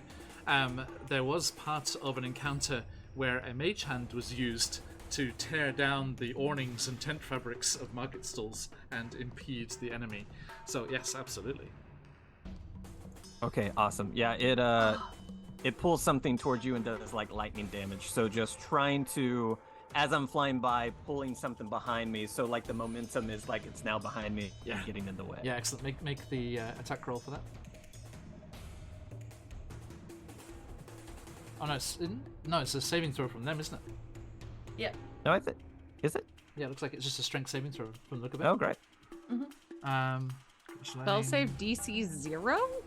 You need to choose your spellcasting thing on your spell sheet. Okay. On the spells tab. I was like, what? On the spells tab at the top, there's a. The like spell a menu. save is 12, but the strength save is what I'm pulling for. Okay. You know what's your spellcasting modifier? Oh, charisma. Okay. Sorry, I So had choose- to Rolodex through 4 classes there for a second. No problem. Which is your best spellcasting ability?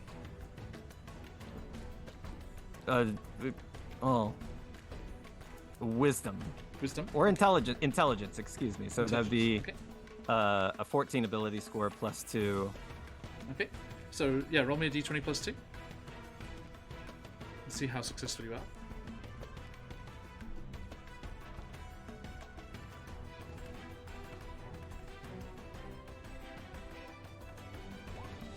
Oh, nice. Natural 20. Natural 20. If you got them, folks, those phoenixes fly. Okay. So yeah, as Fred swoops down, narrowly avoiding like the leaping frogs who are bounding this way and that to get out of the way, all of the toads and the pirates coming swooping at you, notched cutlasses, rusty-looking nasty blades swinging through the mist towards you. You see a large tent awning just standing up high Nice. above the others, with a rather delicate-looking pole holding up the front. You lash out and the lightning crackles through the air towards your targets there, and as it does so, it wraps around, pulls the support out from the tent, and it comes crashing down. And you just hear a frog from inside, just like, My cabbages! and yeah, as is traditional, and Of course. and they go spilling out across the street behind your friends, I assume. Yes. Yeah, Okay. for sure. And the frog pirates that were in pursuit leap down and get tangled up in the tent or slip and roll on the cabbages as they spill across the street, and chaos ensues behind you, and you are able to escape that little glut of danger there. Okay. Now, there's a little section kind of between encounters here. Does anyone have anything they would like to use to expedite their escape here? I was just gonna cast grease behind us once they were knocked down to just further keep them down. Oh, Okay. oh. Yes. I have an idea to combine that. Do you rule that the grease spell is flammable? I mean, it is in Baldur's Gate in the game, so it must be, right? Yeah. Yeah. I can produce flame, Okay. so we can create a flame wall. Oh, snap. Yeah. Okay. Are there any rolls involved in those spells? Or is it just saving throws? For grease, it's anyone in the area has to Nope, succeed that's not what I wanted. on a That shows spell dexterity description. saving throw Okay. or fall prone. Gotcha.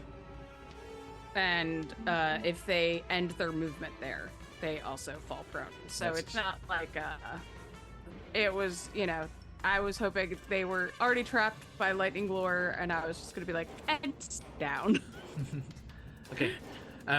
So, Okay, it's an attack roll for me, but I'm just targeting the grease. roll with advantage because it's a fairly wide area. Just to make sure it Yeah, doesn't go terribly wrong. Okay. Now I roll. Greece is a 10-foot square. Yeah, so 14. Okay, yes, plenty. Okay, so you look back and Princess Ripple turns. She's like, quick, we must get to my fleet. They're out in the bay. My childhood friend, they're waiting. There's a fishing boat, the Gilded Lily. Come on. She's like, boom, leap, leap. Yoz, you turn around. What does this look like as you cast this grease spell? Muted. So I'm muted. So I have us ensconced in a whirlwind. Yep. And through the whirlwind, you just see, like, I'm gonna say a gross little spurt that makes like a splat sound of grease, like in an old Looney Tunes cartoon shooting out of it. Okay. Oh, Like Acme yeah. grease comes out from this whirlwind. Out behind, yes. And Pakal, you see that, and how does it look when you cast this fire? So Pakal stops for a moment, so to let the others move ahead, so she can just come out of this whirlwind wall, and then cast. Like she produces a flame in her hand and then just throws it towards the grease, and then basically turns around and runs back into the whirlwind. Okay. As you do, you stop and slow, so you get out of the wind. A handful of the pirate guards like catch up, and they kind of start like swaggering towards you. You made a mistake. You shouldn't have stopped to face us. And then you're just like whoosh, and you throw the fire, and with a whoosh, the flames up in front of you, and just this wall of flame. You just hear these dismayed croaks, and they're all like driven back. And this street is blocked as the grease burns fiercely behind you, and you join your friends back in the gust and the whirlwind here as you carry on down towards the docks here. Okay. Now, Oh yeah. With her other hand, she's holding on to the scorpion so he doesn't fly away in the wind. yeah, good plan, good plan. And he's just got his little stinger just like hooked into your clothes. It's like, Yeah. It's like good glove. Okay, so you race away from this inferno that's burning behind you towards, and you can start to see the masts of ships above the nearby rooftops and things. So you must be getting close to the docks now. As you do not light them on fire, my friends. Yes. Let's see here. Okay. It worked. Z and riding on the back of your eagle friend here, you swoop around the corner with Princess Ripple, and you see a bunch of the frog pirates, scimitars out, like looking around this way and that, and they turn like, Ah, there they be. Get them. What are you going to do to get past this group? To get Can I past put out this, like a ray of frost, not with the intent of like damaging them, but like you know when it gets really cold, frogs will just freeze. Yes. I don't know if Ray Frost is a cantrip, right? Yes. I just want to make it chilly enough that they kind of like stop and slow down. Okay. Anything else? Is there a roll to hit there?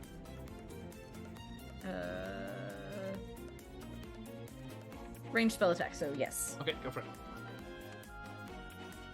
Can I use my can I double crystal to like negate the disadvantage? I'm sorry, no, they have to use the crystal. But no, Okay. it will be gone. Well, so on one it was a 19, And the other?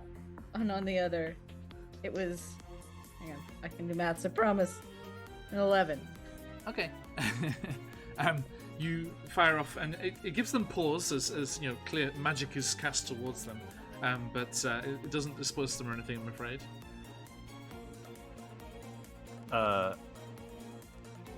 Can I flank them with Fred and kind of like swoop like dangerously in front of their faces to draw the attention my way, so that they are looking at me, and I will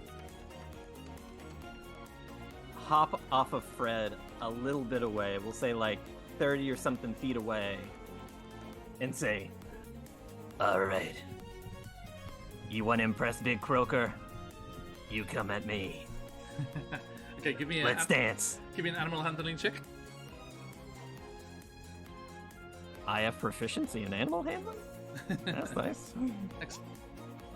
Nice. 19. 19, excellent. So yeah, expertly guides the eagle just to the right place and swoop in front of them. And they're like, "Arr, get the little turtle." He's like, "Are you sure he's barely a threat? He's so tiny." And he's like, you can feel the rage building. Honestly, yeah, let's rage. Let's rage it out. Just Nice. like to be as big as a tiny turtle can be, toenail battle axe kind of thing. Honestly, like if I could just go back for a second just to kind of put the intimidation in it. Like when I pass by them, I want to clip like the top of their nose where no damage done, just to go like ching. Nasty sting. Just an insult. Yeah, absolutely. Roll me an intimidation check with advantage. I'd love to. 23. 23, yeah.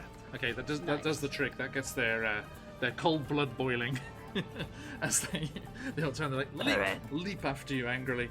Get him, boys! Roar, yeah, we'll kill all that little shell. Drag him out of his shell, kill all him, and then put him back in his shell. Arr! Because they just realize the futility of keyholing you with your shell. You're just like dunk, dunk, dunk, dunk, dunk. It's like you're scratching my shell. Okay, and they go leaping off after you, and the rest of you catch up with Princess Ripple and head off down towards the docks as Ji and the eagle swoop off down the side streets there. Okay, as you're making it down there, yes? Yeah, I wanted to help Yeah. with that situation Please. by dropping Warding Wind, Okay. because they don't seem to be making ranged attacks. And we've gotten far enough away from them at this point. And for my action, I want to change back into being a changeling. So I'm like, where did that frog go? That way. And I would like to cast, if I may, as a bonus action, Slippery Fingers on the weapon of the closest frog who is about to hit my friend. Okay, what chain of small events leads to this weapon? I'm going to say the whirlwind dropping and them being surprised by the frog missing, and then they have they are being attacked by a tiny creature on an eagle, and the wind blows in just such a certain way as I'm dropping the warding wind that they go ooh in surprise and alarm and drop the weapon if they fail that save, which it's a really low save, so they probably will. It was a 2 on the Well, dice. Oh my god. So you let go of the gusts around you, and it dissipates out and spreads out into the four corners, and goes off there. One remnants of it just there's an inn on the street here, one of the dockside inns, as you're getting closer to the port side here, and the remnants of this gusts just goes streaming past it and knock its sign on the front, which depicts a rather saucy looking frog in a can-can dancer's dress, and the sign swings, and the outstretched leg of the painted frog on the sign is just aligned perfectly, and it looks like it's kicking the dislodged flower pots that the wind also knocked off the windowsill above it. And as the swinging sign hits the flower pot, it goes spiraling through the air, and Ji, you get to see it coming, and with your rage, you leap off the eagle, spin, and kick it down towards the chasing pirate guard, and it slams into his sword arm, and he drops his scimitar. Amazing. Love that. Okay, and you are able to escape from this bunch here. As you finally escape from the last of the buildings and out to the dockside itself, you see a sight. 2 jealous, enraged suitors, Poe and Torn, are in a heated argument on the sides of the dock here, and will very likely cause a lot of trouble here if you need to get past them and down to the Gilded Lily Pad. So, how would you like to try and get past Poe and Torn? Oh, Pukal just shakes her head. I got this. Get the princess on the boat. Squares her shoulders and just starts stalking over to these. And as she's almost there, she snaps her fingers and a spectral spear forms in her hand. Indeed. And Yes. she starts like spinning it slightly, walking towards these two and just, I know you've been slighted, but please go away or this will skewer you.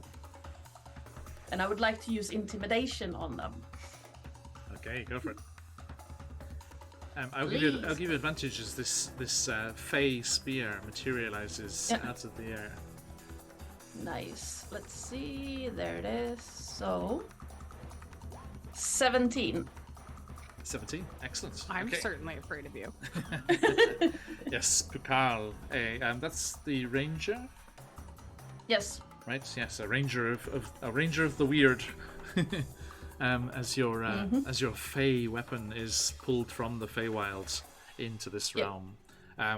Yes, and as it materializes, it grows out from the first bit that materializes in your hand, and like vines growing in fast motion, just like extends out, and then just hones this perfect point at the end.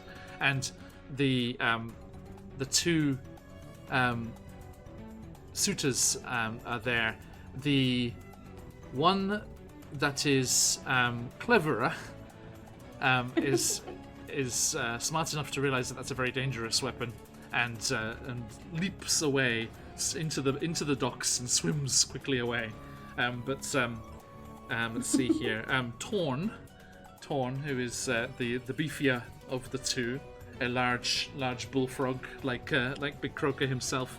He turns. He's like, You think your fancy stick's gonna stop me? Get back here. I am to be betrothed. I am to claim my place on Big Croaker's throne. and he's going to turn and leap towards you, and is going to make a grapple check against you, Pakal. So can you make me an athletics or acrobatics? I'm gonna cast misdirection. What does that do? I go, look over there! You create a brief flash of light, sound, or other distraction that interrupts a creature's attack. When a creature you see within range makes an attack, you can impose disadvantage on its attack roll. Okay, Nice. so the DC, Pakal, is 19 instead of 22. Ugh. Ooh, So okay. better.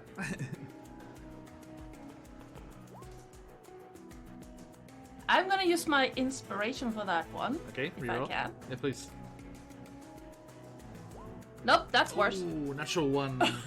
Yep. Double one. Ooh.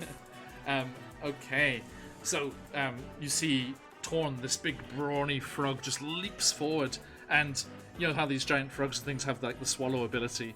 So like their tongue just like lashes out and just like wraps around Pakal, and even though they're this huge kind of Goliath, they just get like gobbled up, and then he just turns and goes block and spits you out, and you just go sailing into the dock. No, medic, how you doing, my friend? Welcome in, Raiders. We are enjoying some randomly generated chaos here. Our adventurers are helping a frog pirate princess escape from her overbearing father into the docks here. They're on the brig, just on the edge of success here. So close, so close. Welcome in, Raiders. Hope you're doing well. Jump into the giveaways. We've got lots of cool giveaways today. ! Enter. And you get down, and you see Princess Ripple's childhood friend is down there in the gilded lily pad, this small fishing vessel, and she's like, Grula, I did it!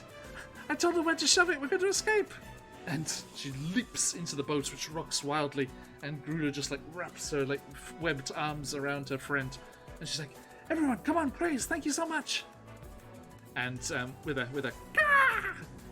Fred comes swooping round, and G, you catch up with your friends again, having lost the pursuing pirates in the misty alleyways. Wonderful. Is Pukal still grappled? No, Pukal was grappled and then thrown into the dock. Thrown into the dock? Yes, into the water. So you would basically see, you would hear Pukal hit the docks, and then you see the scorpion really just continue the flight. Okay. I would like to assist Pukal in any sort of way. So, flanking on the other side of Torn, as quickly as possible. Okay. And attacking, if I can. Yeah, please go for it. Which attack are you using? I am going to use my toenail great axe. Okay, what is the plus on that? The plus on that is +5 to attack. Excellent. Okay. As in these one-shots, we like to use our Blades Out combat, which is taking heavily from Blades in the Dark. For each +3, you get a dice. So with a +5, you get 2d6. So roll me 2d6, please. A 4, 5, or 6 is a success. Double sixes is a critical. That's a 4 and a 5. A 4 and a 5. Okay, so you take the higher. That is the 5. There is a mild complication from that. 4 or 5 is success with a complication.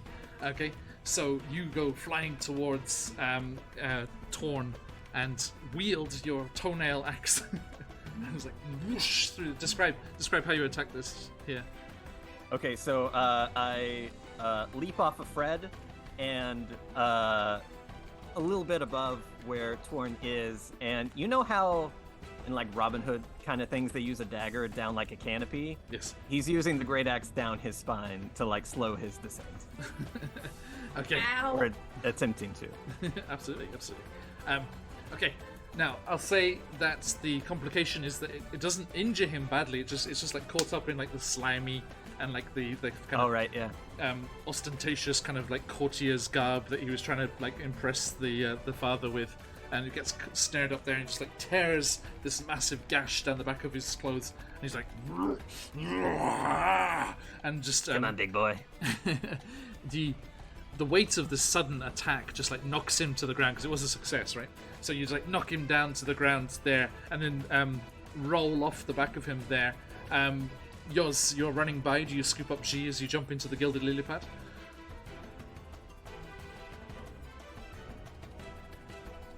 You're running by as G spins off the back of this defeated Suta. And G, you are yours. Yeah. I am. Yeah. Oh yes. shit! Yeah, Sorry. That's okay. Yeah. Running by towards the fishing boat. Okay. Can I? Oh, I'm torn. Whether I scoop you? Can I scoop you up? Are you in danger? You're torn? No. I don't know my own Or do I talent. punch this man? He's out. G succeeds. Oh, he's out. Okay, then I don't need to punch this man. A piece. Okay, yes. That's Then I will scoop you out of the water and valiantly carry you with my massive muscles. Nice. Okay. And you all leap down into the small fishing vessel, and you push off from the dock and set out into the waters of the bay towards the second fleet that belongs to Princess Ripple. Thumnun? Yeah. Can I use Gust of Wind to basically turn this into a speedboat? You can certainly try. Yes, absolutely. Roll me a spellcasting check. Oh yeah. That's awesome. See how Spellcasting successful. check. I have a spell attack of 6, spell save 14. Okay, use How would this. that Yeah, translate? there's just like a normal spell modifier as well, isn't it? Probably +3. Yep, roll the ability net. Sorry, I didn't realize you were asking for like a D&D like, ability check or like a. Am I rolling D6s or am I rolling a D20? Just in combat there. Yeah, sorry. Okay, that is an 18 total. Nice. Okay, so yeah, the wind is sufficiently strong and it snaps into the sails of the gilded lily pad and it starts to surge through the water, just as you hear the bellowing voice of Big Croaker himself has left the palace and leapt down here to the docks. He's like, Don't let them escape. Cannons! Fire the cannons! and you see, those little, like, those swivel-mounted, like, small cannon that they have. There's a bunch of those, like, on the moored ships of the pirate fleet here, and they all start turning towards you as you erupt out towards. So, I have a cannon plan. yes, A planning? A planning. I would like to cast Shatter on okay, those cannons and Big Croaker, and I'm gonna upcast it. nice, go for it. Cast at level 3. So it's a con. No. It's a Why con did save. it cast it at level 5? That's not what I said. What did you choose? I said level 3. And It it did said, roll 3d8. oh, okay, then that's right. Okay, I don't know why it's. Oh, maybe. Why does it say 5? Oh, 1 times 1d8 Yeah. equals 5. Okay, that's what it is. Yeah, it's Okay, there we go. 17 plus the 5. Got it. Okay, so yeah, 23. Yes. Okay, is so, it half on a success?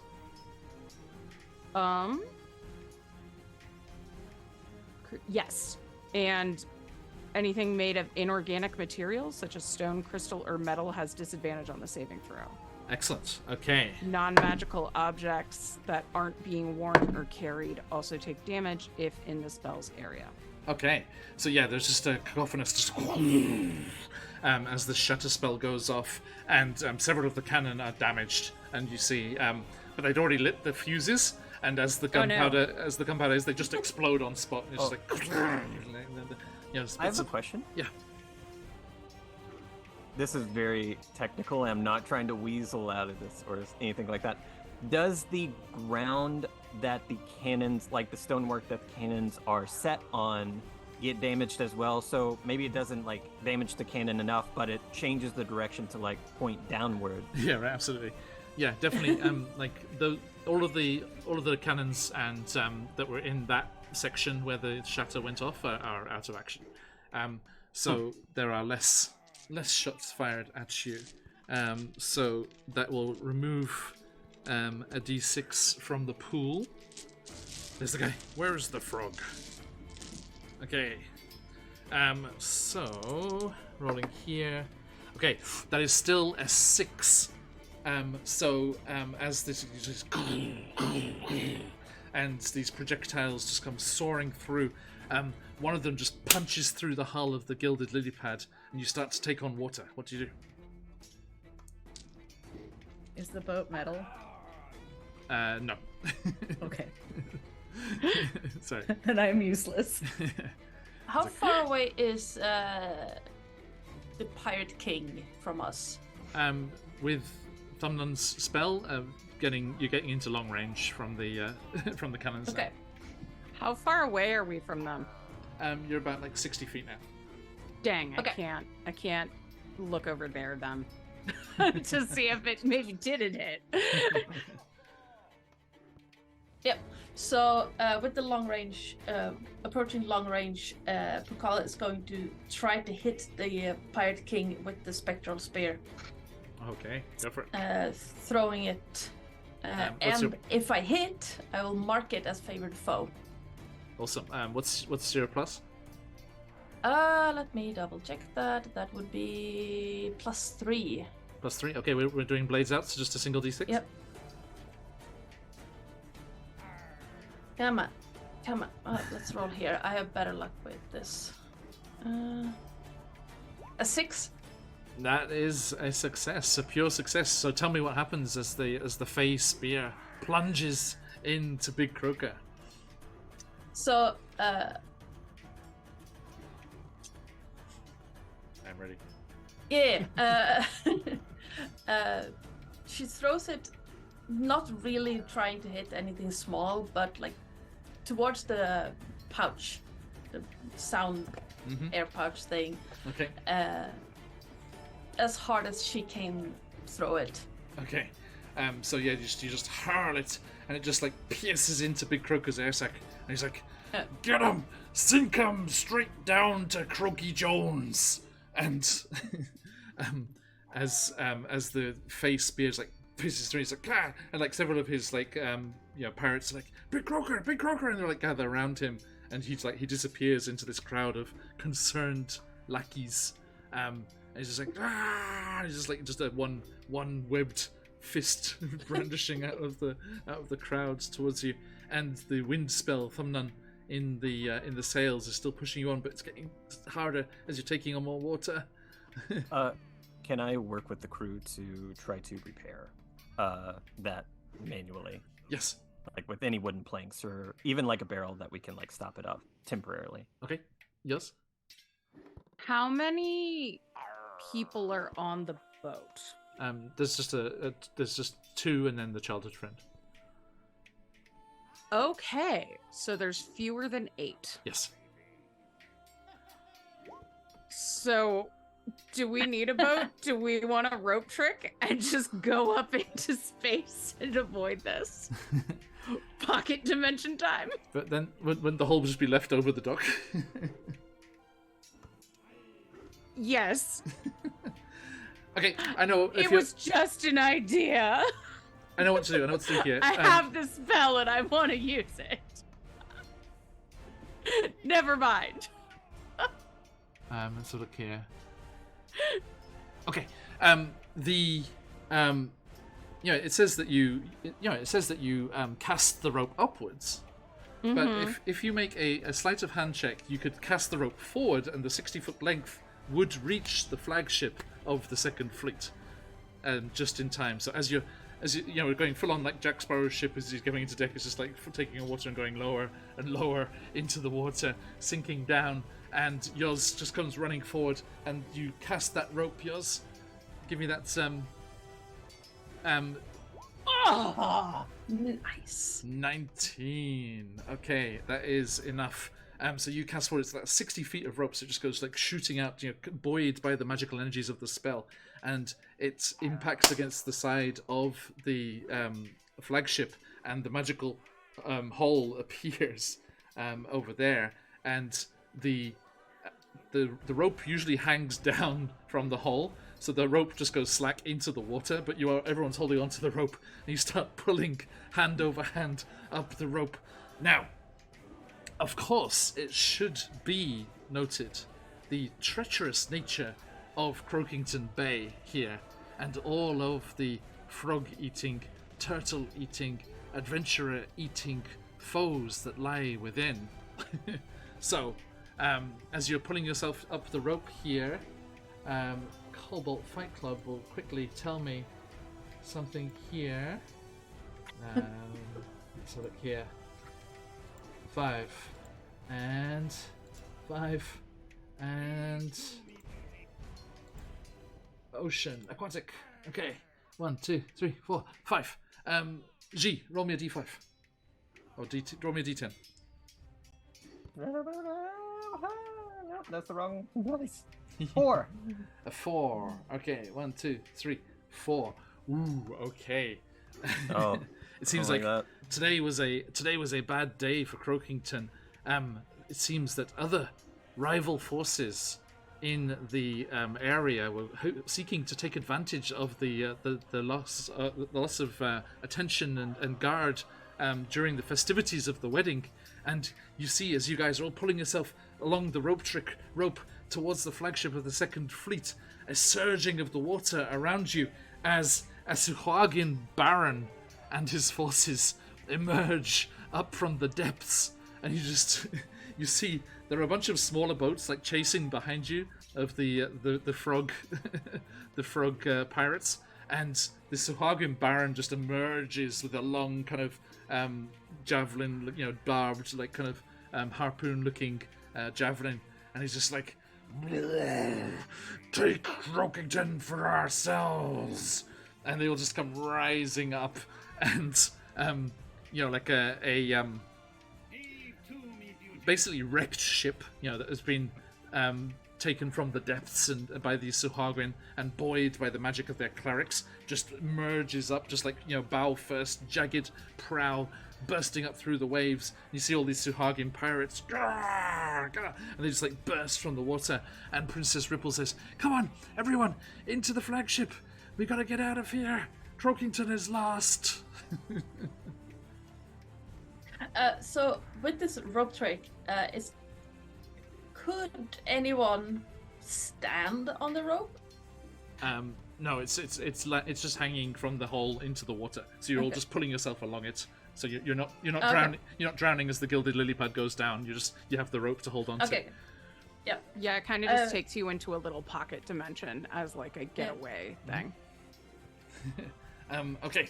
Now, you all pull yourselves up and into the hole, and Princess Ripple leaps up from the end of the rope up onto the deck, and she's like, drop the sails, raise the anchor.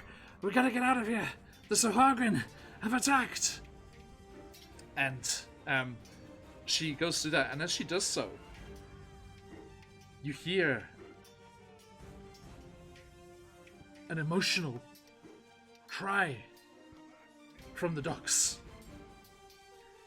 as Big Croaker emerges from that gaggle of concerned lackeys. And as he rises up out of the group, you can see him clasping at his injured air sac, where the Fey spear had pierced and wounded him, and he calls out to his daughter, "Ripple!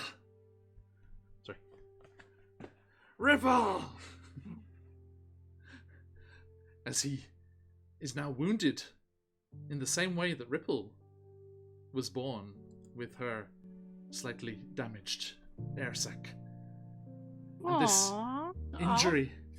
this injury from the Fey spear has given him insight into his daughter's condition. And he realizes she doesn't need protecting.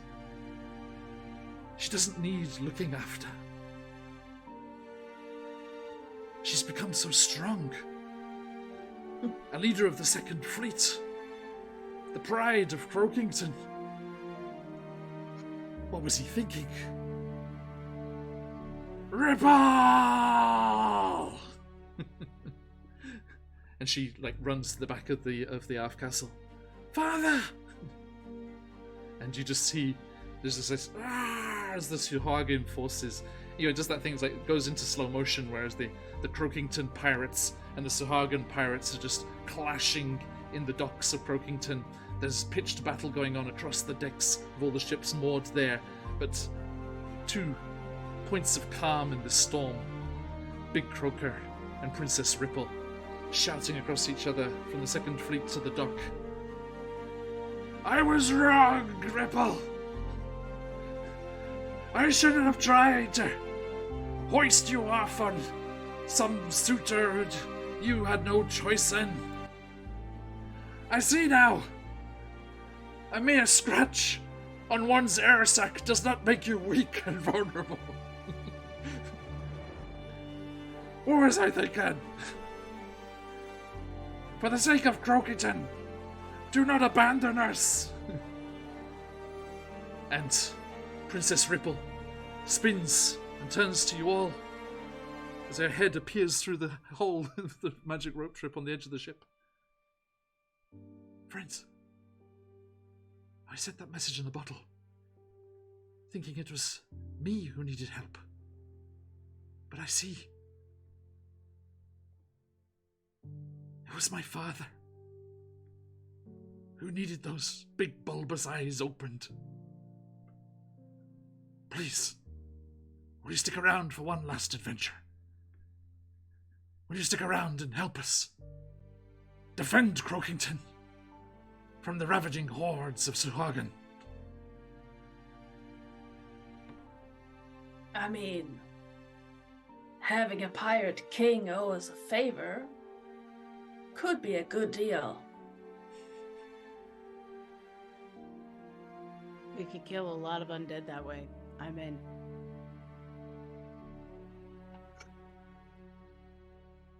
Can I After all, paint your you're my ship fiancé. afterwards?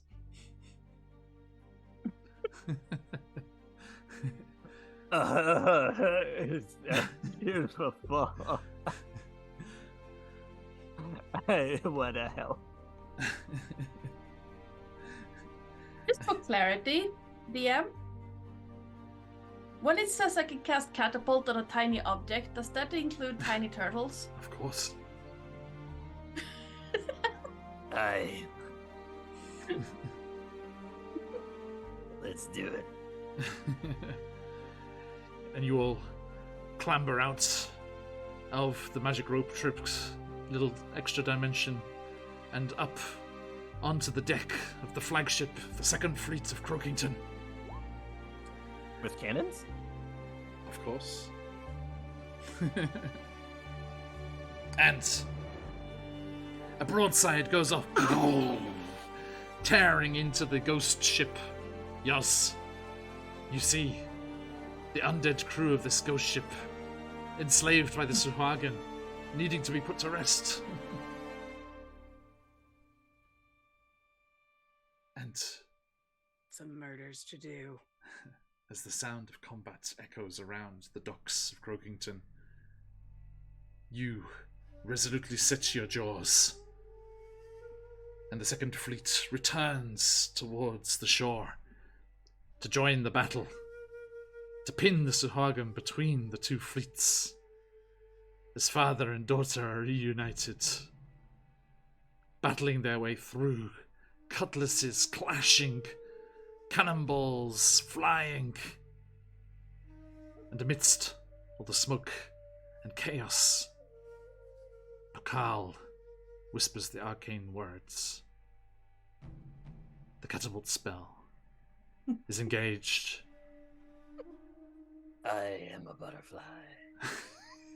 And she hurtles through towards the Suhagan Baron.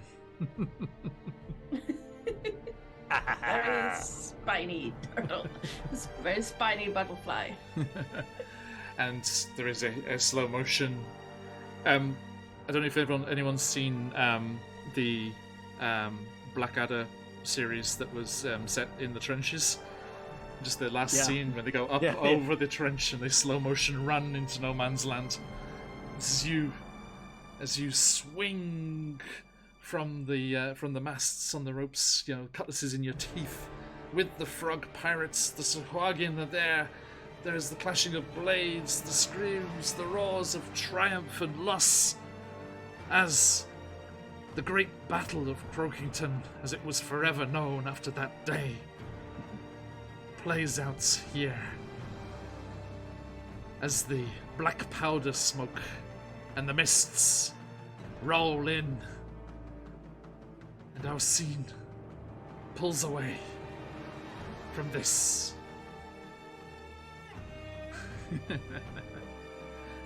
On what we shall dub the beginning of the 45th year of the Wackyverse.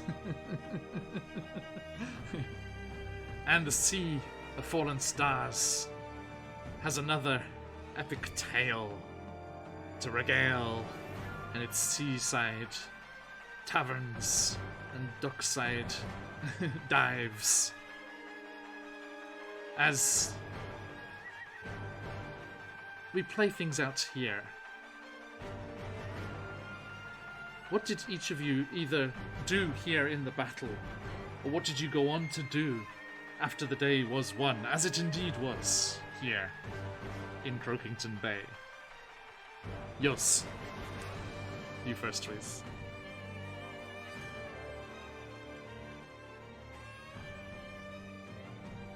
So Jess, what did your character do? Oh my god. Hey. I was like, yeah, he'll get to be last. So Yaz first took her short rest to get her spells back, and then attended to the fallen, inscribing them with sigils to ensure that they would not rise to fight for the army of the dead. Indeed. Thumnan, what did you do on that day or beyond? Well, because Zero ended up with just like so many violence cantrips, as I'm gonna call them. They just be blasted. And then, you know, when cannons like misfire or like weapons misfire, it's like, oh, okay, cool. That's made of metal. I can fix it. Yes. Okay. Like Bukal. just complete hyper focus mode, and then painting the ship with like the story in victory. Yes, indeed. Okay, and that painting still hangs on the wall of Croakington Palace. Okay, Bukal, what did you do that day or beyond? After sending G flying through the Shahagi leader, Pukal followed, jumping from one spot to another, roaring and throwing the spear, leaving a trail of rose scent in the air, because the spear does that, apparently. And afterwards, almost cornered the Croakington Pirate King into giving her her own ship in the Second Fleet. Absolutely. It's not a big ship. It's a tiny ship. It's more like a skiff. But it's hers. Excellent. It's a kayak. Yeah, it's a... Well, for her, it's a kayak. For a, like a normal-sized person, it's a small boat. And G, how about you? What did you do that day or beyond? Well, my birthday DM, a great realization was made as G flew through the air. Because this yodeling turtle with many brass instruments all within his shell, relied too much, I think, upon traditional music. And as he was in the air, he looked around and realized there was an orchestra beneath him, the cannons, their own horns, the grunting, and the painful screams, and the cheers of victory were their own chorus, and the swinging of scimitars, beautiful stringed instruments. And he realized that this was the answer to the riddle of Ragnarok. He was participating in it. It was its own music. And it was because love was lost and love was found all within an afternoon. And he tore shit up, man. Yeah. And Princess Ripple realized what they had known in their hearts all along. It was Grula, the childhood friend, who had been waiting there on the gilded lily with them, that was the true love that they were able to choose. And with Big Croaker's blessing, they became the finest pair of pirate queens that ever ruled Croakington. And we shall stop there. Thank you, everybody. What a good story. Now, I really want to talk to Scarlet after she watches the VOD and see if she recognizes what she wrote at any point in that. Dogs never stood a chance. Absolutely wonderful. Thank you, my friends. Awesome stuff. Okay, so that is all for today, my friends. As I have a real frog in my throat. Bit of a croak going on here. Need to go and give that a rest before Candlekeep. So, thank you everybody. Absolutely awesome. Thank you for all of the support and for joining us today for those raids, the subs, the bits, and the follows. Absolutely amazing. And of course, to these 4 amazing people, please do follow them and all of the amazing things that they do. Have their usernames here on the overlay. Find them on the Twitters and the Instagrams and the TikToks and the wonderful folks that have supported us throughout another trip round the sun for myself, including Scarlet with that fabulous new emote. Thank you, Grim. And of course, all of the people cycling by underneath me here that have been going by in chat as well. Do check out the incredible Click-Clack Mathrocks from Phoenix Dice, the awesome designs of CCRPG and Scarlet's Song, and of course all of the awesome stuff coming out of Troll Games. And if you want the ability to quickly search through and pull in whatever sound effects and music that you fancy, do grab yourself Sirenscape through our affiliate link if you want to support the channel as well. And get that awesomeness in your games as well. Okay. A triumph, which I think calls for our new triumphant outro music. Rousing as this one is, a little emotional. Okay, my friends, that is all for today. Absolutely wonderful stuff. Let us say goodbye to these 4 fine folks first, and then we shall draw our lucky winners. So, last chance, everyone. ! Enter in chat for your chance to win one of the amazing encounter bundles from Scarlet's Song, like we featured today. Just one of the encounters. There were 8 different encounters in there, original NPCs and everything, beautiful arts from Scarlet. ! Enter to jump into that there. Not only that, we have the wonderful people at Troll Games giving us 3 vouchers to give away, 2 for $25, 1 for $50 over on their catalogue. So do jump in if you want the chance to win all of that awesome stuff. Okay, but let us say goodbye to these fine folks. Who are you in the material plane, and what did you enjoy today as we row around the screen here? Let's go the opposite round. G, how about your good self? Hey, I'm Hunter. I'm one half of Genasi. You can find us on TikTok, Instagram, YouTube, all the places. We make D&D music with puppets, and I've lost control of my life. Thanks for having me. Happy birthday.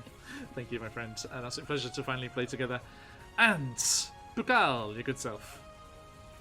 Hi, I am Ardana or Joe. I am the GM and channel runner over at the Lorite. And you can usually find me there every weekday, either playing RPGs, video games, or TTRPGs.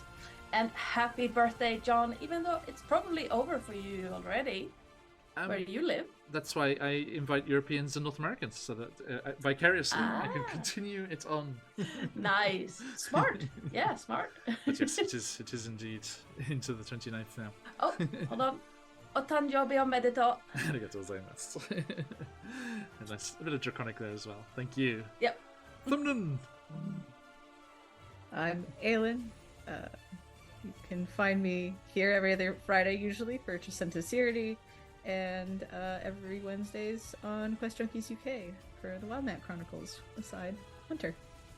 Indeed. And at the future point when you travel up north in Jacinta, towards the Bay of Jacinta up there will be goings-on the Sea of Fallen Stars. And today it was decided whether that would be the fleets of Croakington or the ravening hordes of Suhagan. So We shall see. We shall see. Looking what forward to happens there. getting to meet some frogs, make some friends. Indeed, indeed. Okay, and last but not least, for any Miss UK to employ, yes. Hey, I'm Jess. You can find me on Twitter for as long as Twitter's around, I guess, at Miss_Jess03.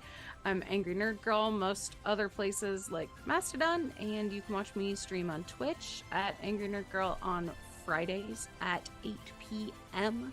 with Three Flings. We are giving the reins to DW Dagon this month, who's GMing, and if you've ever seen DW play, you should know that we have some weird, wild stuff planned. Excellent, excellent. And we are QuestJunkiesUK, and you can catch us back here very soon with our fabulous Candlekeep Mysteries crew as they jump into a new mystery on their adventures there. And then we'll be back with Out of the Abyss, no, Tomb of Annihilation, Sunday night or Monday morning, depending where you are in the world. And that will lead us into next week, but we'll be having a bit of a break. It is the big Golden Week holiday here in Japan, so we'll be having Tomb of Annihilation and then nothing until the next Tomb of Annihilation. So do enjoy the time off, and we will enjoy our adventures here in Japan instead. And we will look forward to seeing you all again very, very soon. Thank you so much for joining us today, every one of you players and everyone over in chat. It's been an absolute pleasure. Tons of people through today. Absolutely wonderful. Thank you so much. We are going to go raiding, so stick around for that. And let's go and see which of our friends is playing some games at the moment. But before we do, we have some very important things to decide here. Dice out the way. All my dice are in the way. Okay, so let me do a little... You can do no wrong, it's your birthday. Thank you. And just quickly making some notes here for our winners so I can keep them straight. Okay, let us see the lucky winners for today's fabulous giveaway. Give a quick refresh here, make sure everyone is in there.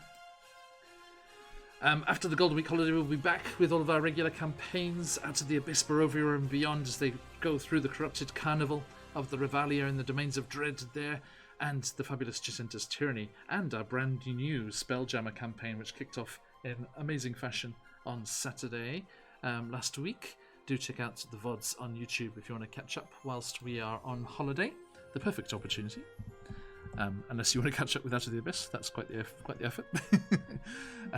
There's the link over there. If you want to see what's going on with us and get all of the sneak peeks and cool things before anywhere else, such as cast reveals, as we will be having our charity stream cast reveal here in just a moment, jump into the Discord and get all the cool stuff over there.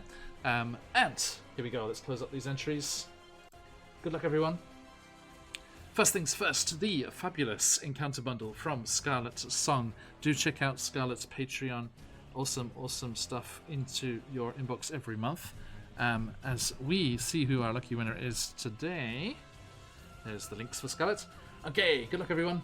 Today's winner of the Scarlet Song encounter bundle is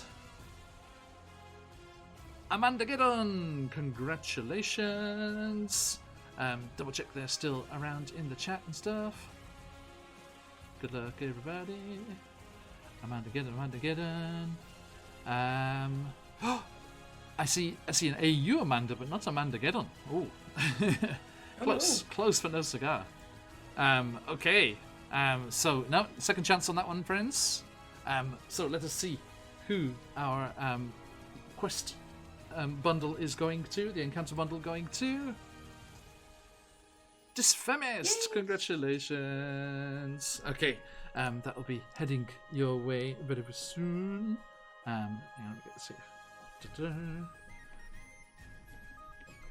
Okay. Winner. Hype. Congratulations, Disfemist. I will be whispering that to you soon. Get you a link for the download of that. Enjoy the swamps and the mysterious swamps there that you can enjoy adventuring through. Okay, next let's jump into our Troll Lord game vouchers. First one, $25 going to Omi! Congratulations, Omi! I know they're here, they just jumped in just before. Congratulations. See that? Oh, thanks for the cheers as well. So we go. Make a note there. Hey, congratulations, Obi. Okay, that'll be heading your way soon. The second $25 voucher goes to Chav. Well done, Chav Hunter. Congratulations. We'll get that to you soon. You can go shopping over Trollog Games Way. And last but not least, the big $50 voucher, our main prize today, goes to Phantom. Perfect. Thank you for all of the wonderful modding that you do, my friend. a well-deserved reward. Cue everyone going fixed. Okay. Fantastic. I know you'll get good use out of that. Alright, congratulations to all our winners. Everyone do drop back if you want the chance to win other things. We have giveaways going on all the time. Candlekeep Mysteries tomorrow will be the last chance to jump into that physical book giveaway from CZRPG. And we shall see who the lucky winner is when we get to the end of the month. Thank you, everyone. Absolutely amazing stuff. And we are wrapping things up there. Let me see who is on for us to raid. Okay, let's let that load up there. Okay, my friends, we are about to say goodbye. But before we do, let us see who we'll be saying hello to next month. As May 19th, in this same time slot. Not the same time slot. No, it'll be the 12 hours one earlier. At 9 p.m. Jesse's like, you know? When do we get to do the nighttime ones? At 9 p.m. Eastern, on the 19th of May, Friday the 19th of May, we are doing a charity stream for No Kid Hungry. And I am very excited to welcome some fabulous players to join us. To be exact, these fabulous players. As we are joined by... I was like, wait, what? Fantastic Alicia Marie, Obo Lauren, Utahime, and Nomedic. An absolutely awesome. Like, Nomedic came ready again before. I was like, I want to say it now. Yes, a fantastic lineup of awesome guests. We're very excited to welcome to the channel the awesome role playing you've seen with them.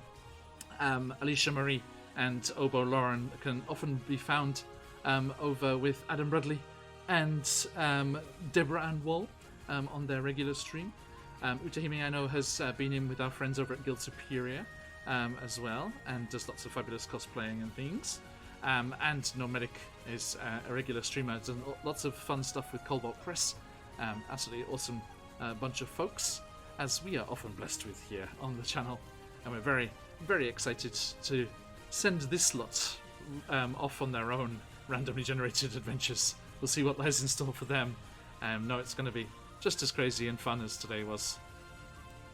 Okay, thank you, my friends. But that is all for today. Awesome stuff as always. We shall see you all again very soon. But till we do, let us go raiding. Let's see. That was a very hectic roller coaster of a ride of a one shot there. So let's go into someone who is quote unquote enjoying a chill Friday. Our good friend GTG Vicky is doing some cool independent game and stuff going on there. Vicky, you remember from our first Spelljammer campaign, The High Seas, and awesome streamer. So do show them all the love, give them a follow, and you know what to do. Get those emotes flying out there, get the phoenixes flying out there, and we look forward to seeing you all next time. One last time, players, thank you so much. Absolutely lovely way to finish the birthday, and we look forward to seeing you here. Always a pleasure. Happy Thank birthday. you. Happy birthday! Thank you. Right, okay, friends, time to go. You know what to do. Stick around for that raid if you've got them. Let those phoenixes fly. But till next time, as we like to say around these parts, Oyasumi nasai. Oyasumi! Oyasumi. Thank you! A massive thank you for joining us today. I hope you enjoyed that session. And let us also say thank you to the wonderful folks who support the channel. CZRPG, Phoenix Dice, Trollord Games, and of course the fabulous Sirenscape. If you would like to check them out, follow the links in chat, and of course, jump on those tasty coupons if you want to get some discounts on awesome things for your games. CZRPG is a constant source of inspiration with their fantastic products, interestingly written, beautiful maps, dynamic encounter design, original monsters, and letter for all of the information about what's going on with them. And of course, where would we be without those gorgeous Click-Clack Math Rocks from Phoenix Dice, an amazing producer of interesting designs, guaranteed to roll well for players, not so well for GMs sometimes, but that's the way we play. Now, if you would like to support this amazing company with their recycled materials and very eco-friendly way of doing business, do give them a click and look at all of the beautiful dice that they have over in their store. Trollord Games, all of our friends over there, they have their own original Castles and Crusades system, lots of stuff for D&D and all sorts of amazing TTRPG stuff in their store. Click on that link and get your adventure underway.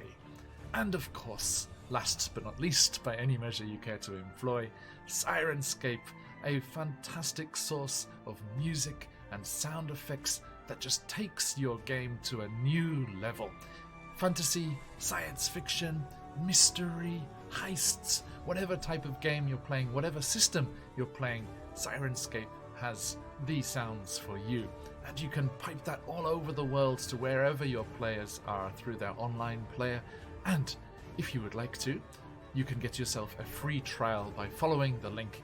And if you become a Super Siren, you can get access to all of their hundreds of options, make your own original sound sets, and support us too via our affiliate link there in chat. Okay, that's all for today. Another massive thank you, and we look forward to seeing you all very soon. Stick around for the raid. If you've got them, let those phoenixes fly. But till next time, as we like to say around these parts, oyasumi nasai.